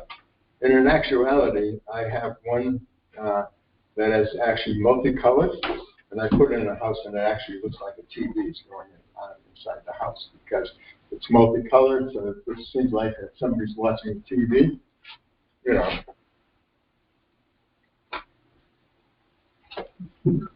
And more of those. Okay.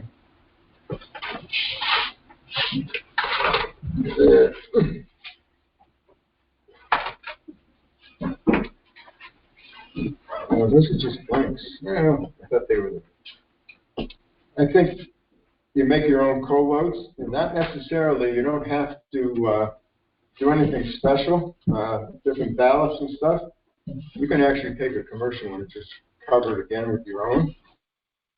A good idea, though, is whatever car you make it for, is to mark it on the inside with the same car number so that you know that your co-load is going to, that is designated for.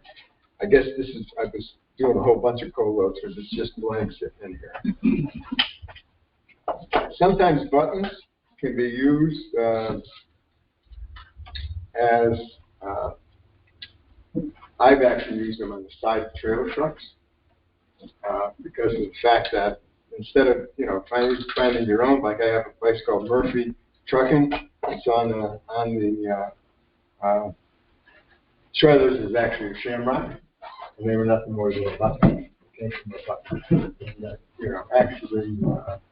Actually, they came from the place in Cheshire called Wlochowski. Okay.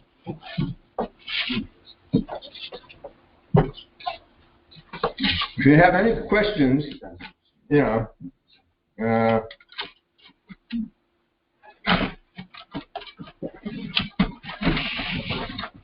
has anybody ever used these things called track setups?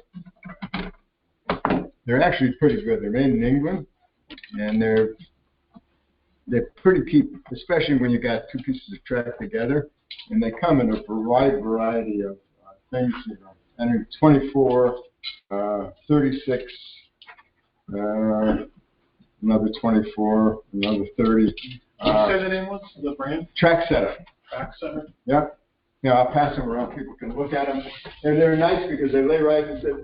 Of course, this is HO. They lay inside. You can see. You can act on in between. And just, I'm going to pass those around because pencil tops come in all different colors, sizes, and that size is basically, and they work very good for 55-gallon drums.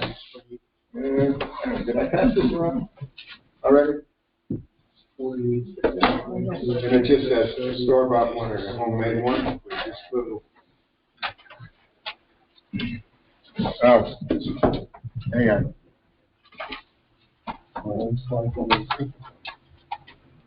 Here's another thing that I've actually used for, and I don't even know where I got these things anymore, but I've actually used these for retaining walls.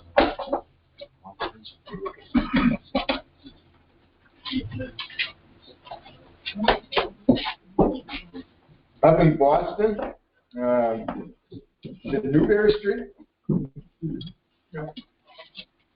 Okay, Newberry Street, a lot of the buildings, and a lot of, if anybody does older time things, a lot of the people didn't speak, they spoke different languages way back, we'll say in the 30s and 40s, so they couldn't read.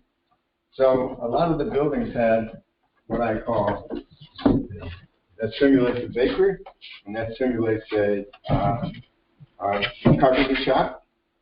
So if you hang things like a shoe from the outside, maybe a small bottle outside of a liquor store, different things, it's going to simulate that, you have,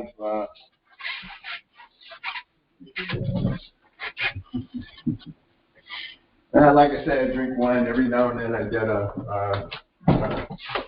actually my son gets me a bottle of good wine. So guess what? Those are covered. You make your own, and they come in different sizes, so,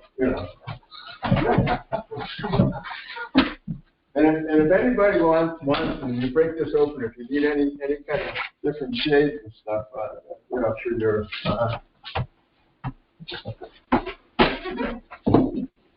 that's for sure. I think that's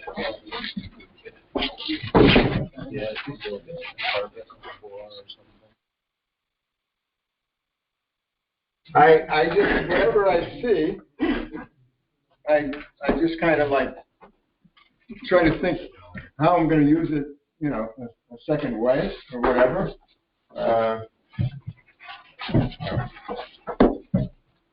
And that's another, a small building that actually, when you're in your aisleway and you look and you don't care what's on this side, but that gives you an example of how to do the interior of a building. It gives I think it gives some more depth to a scene, because now it's, you're looking into the building and the track is on the other side.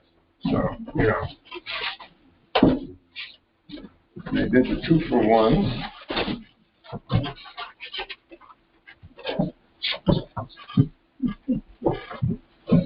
Now, I'll just pass that around. And that was just using the button. Sometimes it's actually even, you know, things off of pieces of fruit, you know. You just use little different things to stimulate stuff. So this would be packing material. You know, I would actually put a road in here. It looked like you've gone into a tunnel, and a road on top. And it basically doesn't cost you anything to do 90% of these things. You know. And like I said, you know, stack of plywood, you know, and if anybody wants something, help yourself. Except maybe save the plywood. All right, let's see. Yeah.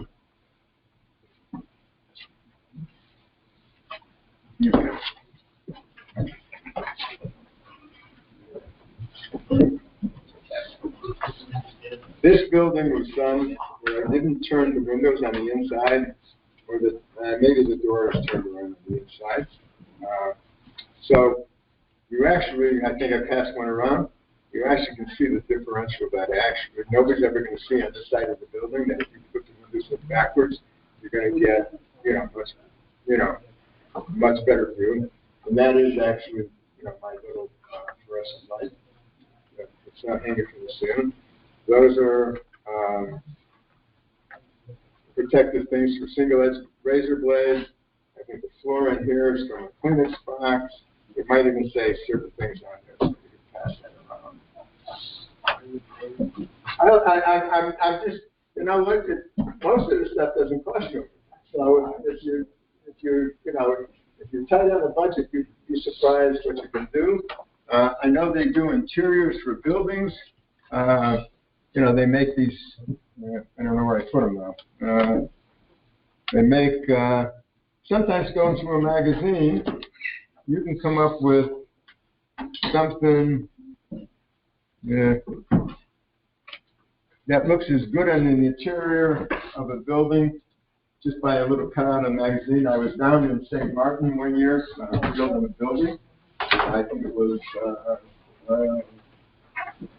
something. It was a diner anyway, and I think it was put out by Barno. I can't remember the name of it. And I didn't have an interior. I wanted an interior out of a magazine. I actually cut the interior of the cheese shop, put that inside.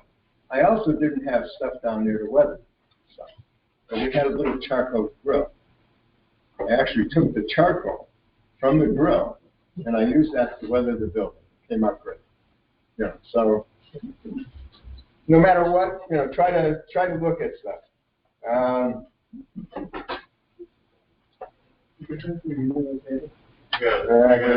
had that in my hand, and now I don't know where I put it. I do another thing with,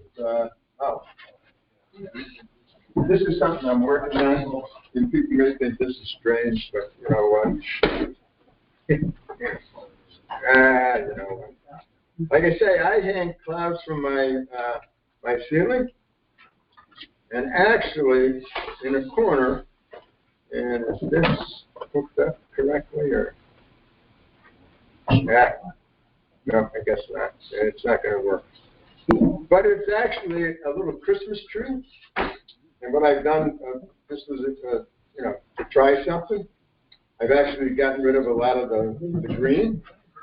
And when these lights go on, they actually flash, and they're all different colors. So it simulates that there's actually fireworks going off inside. There's a firework display, and it actually works pretty good. Maybe can I do this? Or is it this one? No. Okay. I could probably plug it in to give you an example. I didn't bring it with me, unfortunately. But these are filters. Out of these filters, I've actually made shade-grown tobacco chips. So basically, if you look at that type of material, it ends up, you make a perfect shade. If you have a farm or something, it makes a perfect shade-grown, you could maybe just have one little section off in the corner or something. I didn't bring the completed thing with me, but like I say, I just look at things differently. I don't know. I think a lot of Monterey-ers do the same thing I do. And does everybody know that actually you can get reusable suitcase clips now? So instead of destroying them, actually they make, I don't know if I have all the information on there, but they actually do use reusable suitcase clips.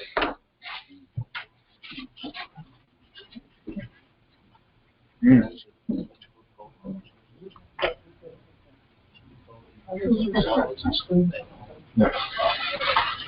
Instead of going through all the electronics, like I say, I mean, you put that inside a building, and you're going to simulate a welder or something going on inside the building.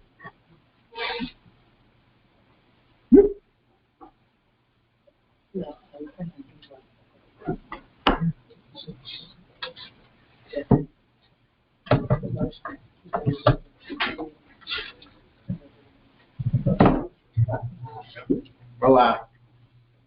I think I find the battery. I think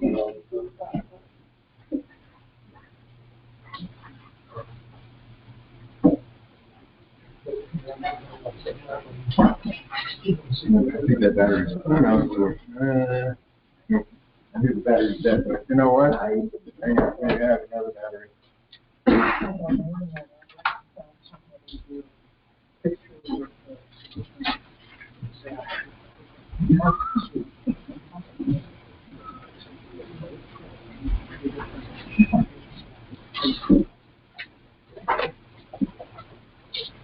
How about a barber's pole? I think it's working. I'm not quite sure. It's actually moving. So I do the same thing with that, except I reverse it. I put it up in my ceiling, and I actually have airplanes that actually circle around. I cover the thing with fiberfill, so it looks like it's actually going through a cloud or around a cloud.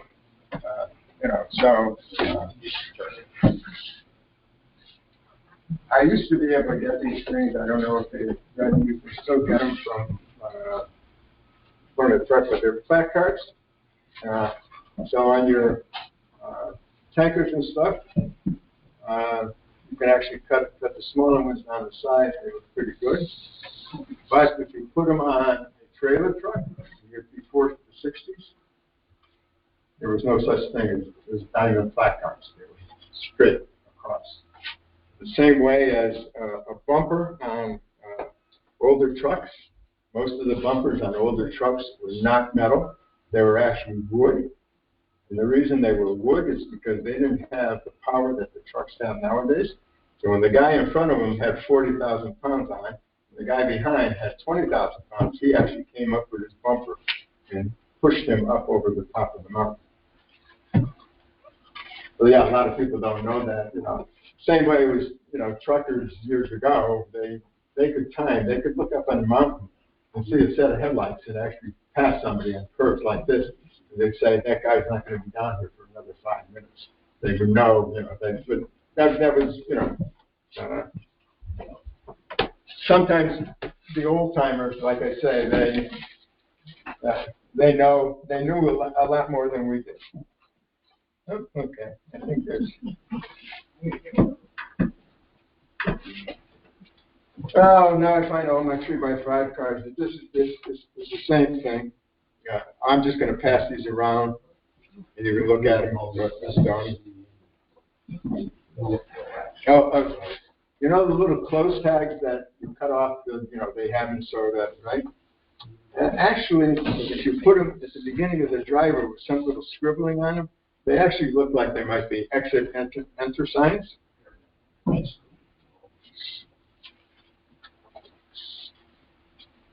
I don't know if anybody's ever used crackle paint. And those are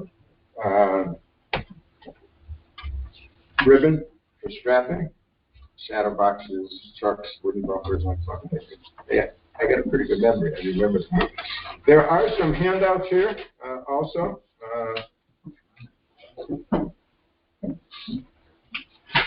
That for tar paper roads, I'm not quite sure what this one is. Hang on. Oh, those might be for clouds. Oh, no, hang on.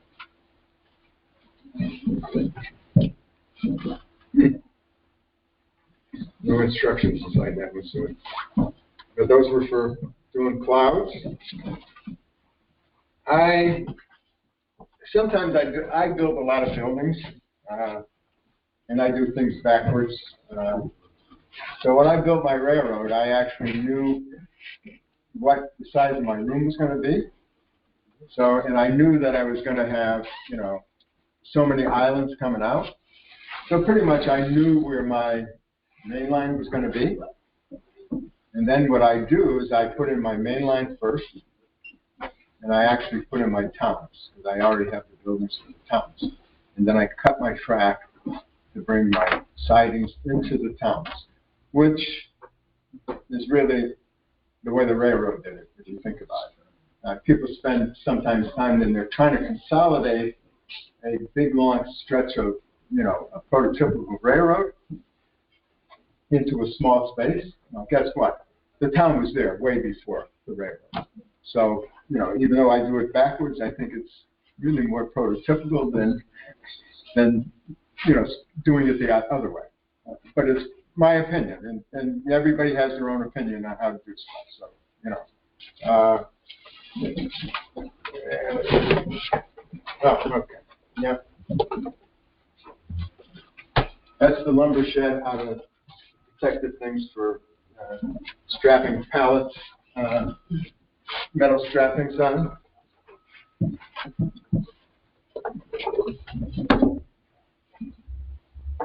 Guess what?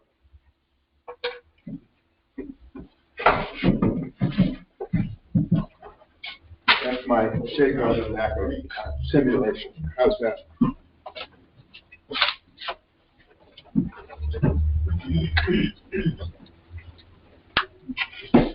Good.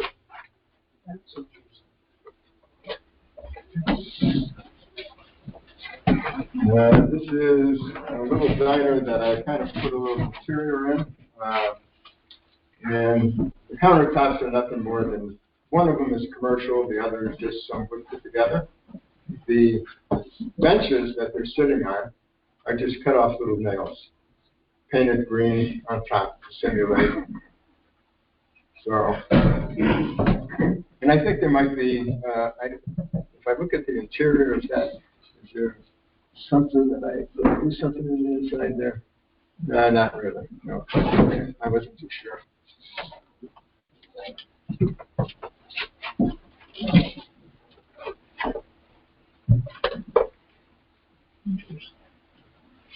Oh yeah, and the floor is from Ace Hardware on that diner. And it's just advertising from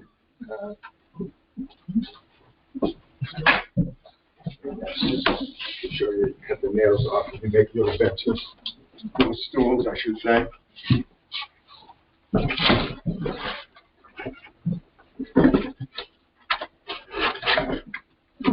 Maybe this one's the one that works.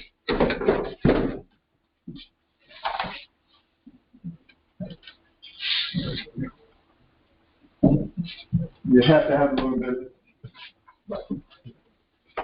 bigger cast that on. I think they're working. I'm not too sure.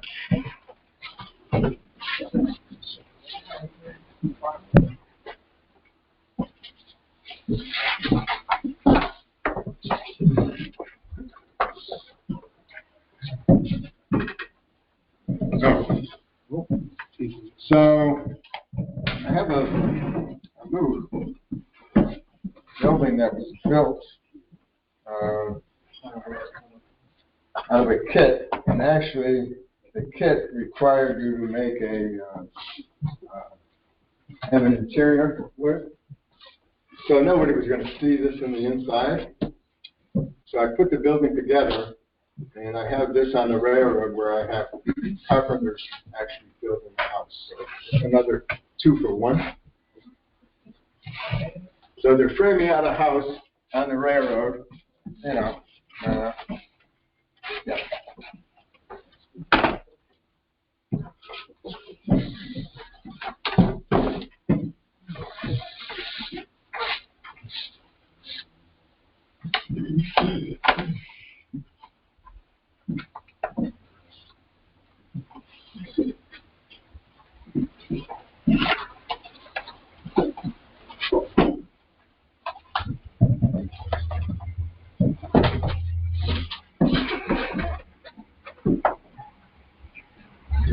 I guess I lost the story. With your vehicles, this door is broken off, but, you know, open the back doors of your vehicles and actually put loads in them, and it's in your vehicle, so,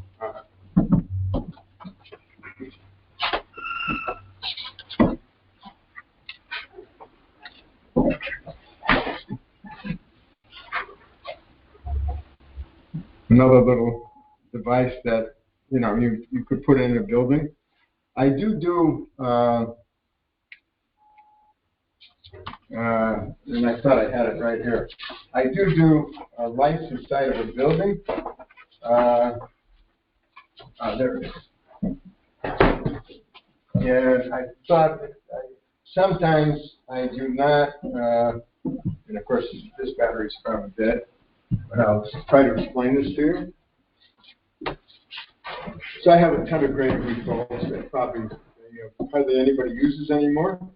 But sometimes when I actually have put a building on my railroad, and all of a sudden they said, you know, there should be lights in it. So what I do is I actually drill it from the bottom, and I make this little device, which is right here. I think the battery is dead because it's been hooked up, sitting in the box. So I take a corner molding, okay? The corner molding actually mounts to the base of the, underneath the, my train table. And then where I hear that this goes up, but it actually is controlled by the postman. So if I want it on the first floor, it's there. If I want it up on a higher floor, I actually can push it up so I have light in the building. And if that bulb goes dead, guess what? I can actually pull that right back out again and replace the bulb. So, you know, with something like now, with LEDs and stuff, it's probably not even that. But you know what? You might have a section that you have to get at and stuff. So this is a very simple, easy, way to do it. I'm not too sure if I have too much more stuff because when I came back from Florida,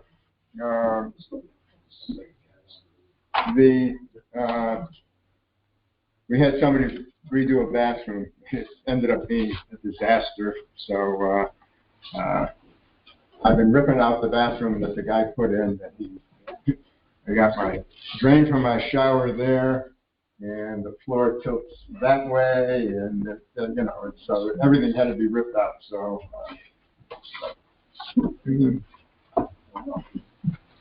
And I don't know if I passed you. Oh, I know. I just one more. Those are just the lows they can look at. I just look at everything that's, possibility. Hang on.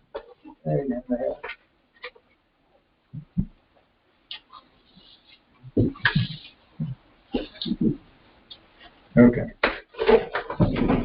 I ended up, I think at an auction, I bought a bunch of stuff. One of the things was actually pot gracings. And unfortunately, a lot of this stuff is not in the kit. It's partially built. So I had to come up with some kind of ideas. I think that is the picture of the building that it should have been. I did not have all the parts. So basically, the doors are windows. So I created doors out of the windows. The skylight, which I only made one, is another window. Okay? And I mean, you know, I try to incorporate just to show different things. I'm not too sure what else is on here. But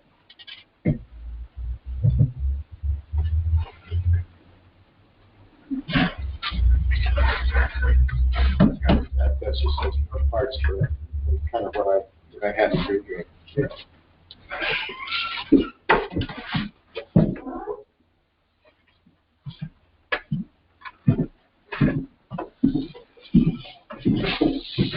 And that's actually how I created that. Those retaining walls all the way down the whole thing. Give an example. And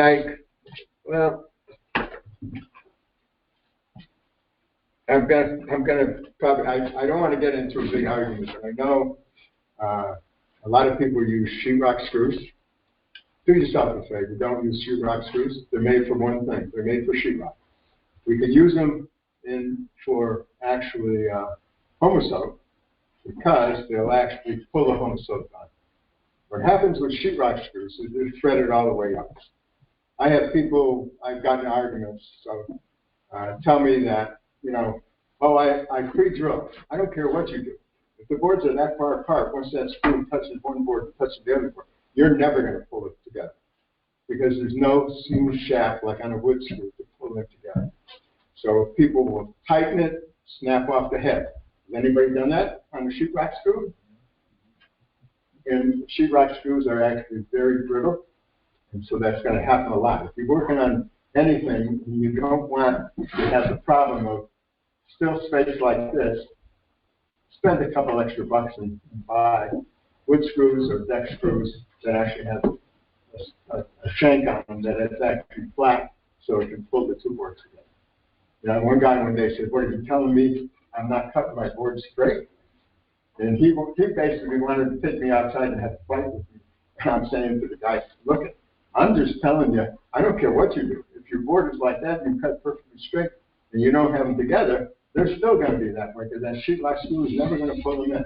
So, you know, it's actually a big help. If you're going to do, you know, have some beeswax. You don't have beeswax, just take the screw and rub it. Right, it works, you know, or a piece of soap. But it helps with the screws going in, you know. I think, okay, I think that's it. I mean, I do make my own track cars, and I could probably do a different clinic on that. I did that once down in North Durham or someplace. Unfortunately, this is what happened. Is when I passed the stuff around, they kept on breaking off all my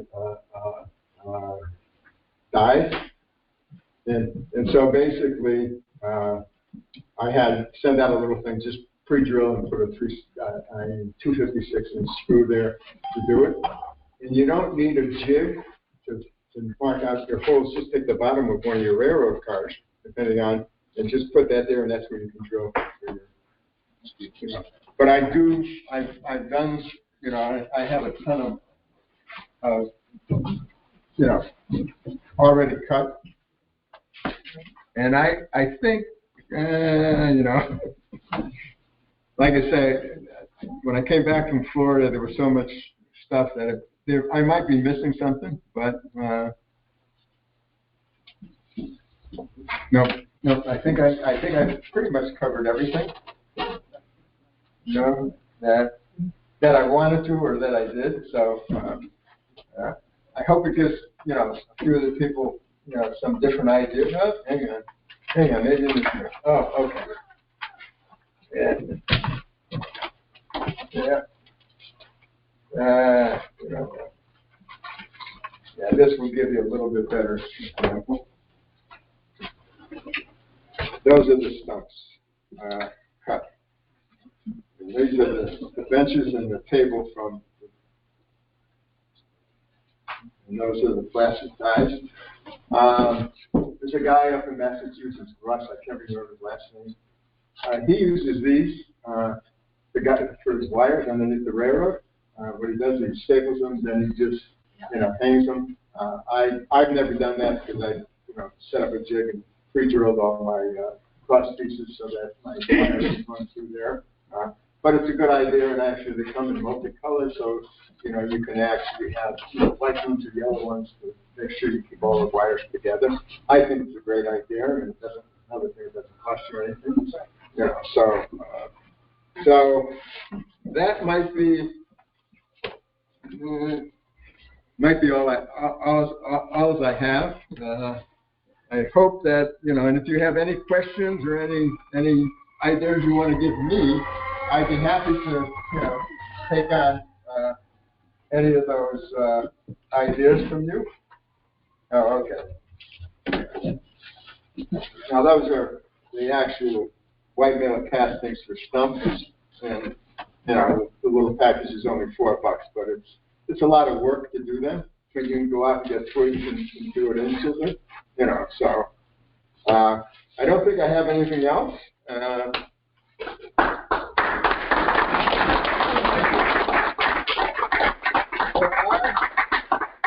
been out here for different things, how to do different things, interior lights for buildings, the rail joiner tool, light at the end of the tunnel, which is, retaining walls, the car and locomotive cradle. This one was done way back when, and I used plastic, but like I say, if anybody wants, for HO, there's a couple of wooden pieces cut out there that you can grab and actually make your own.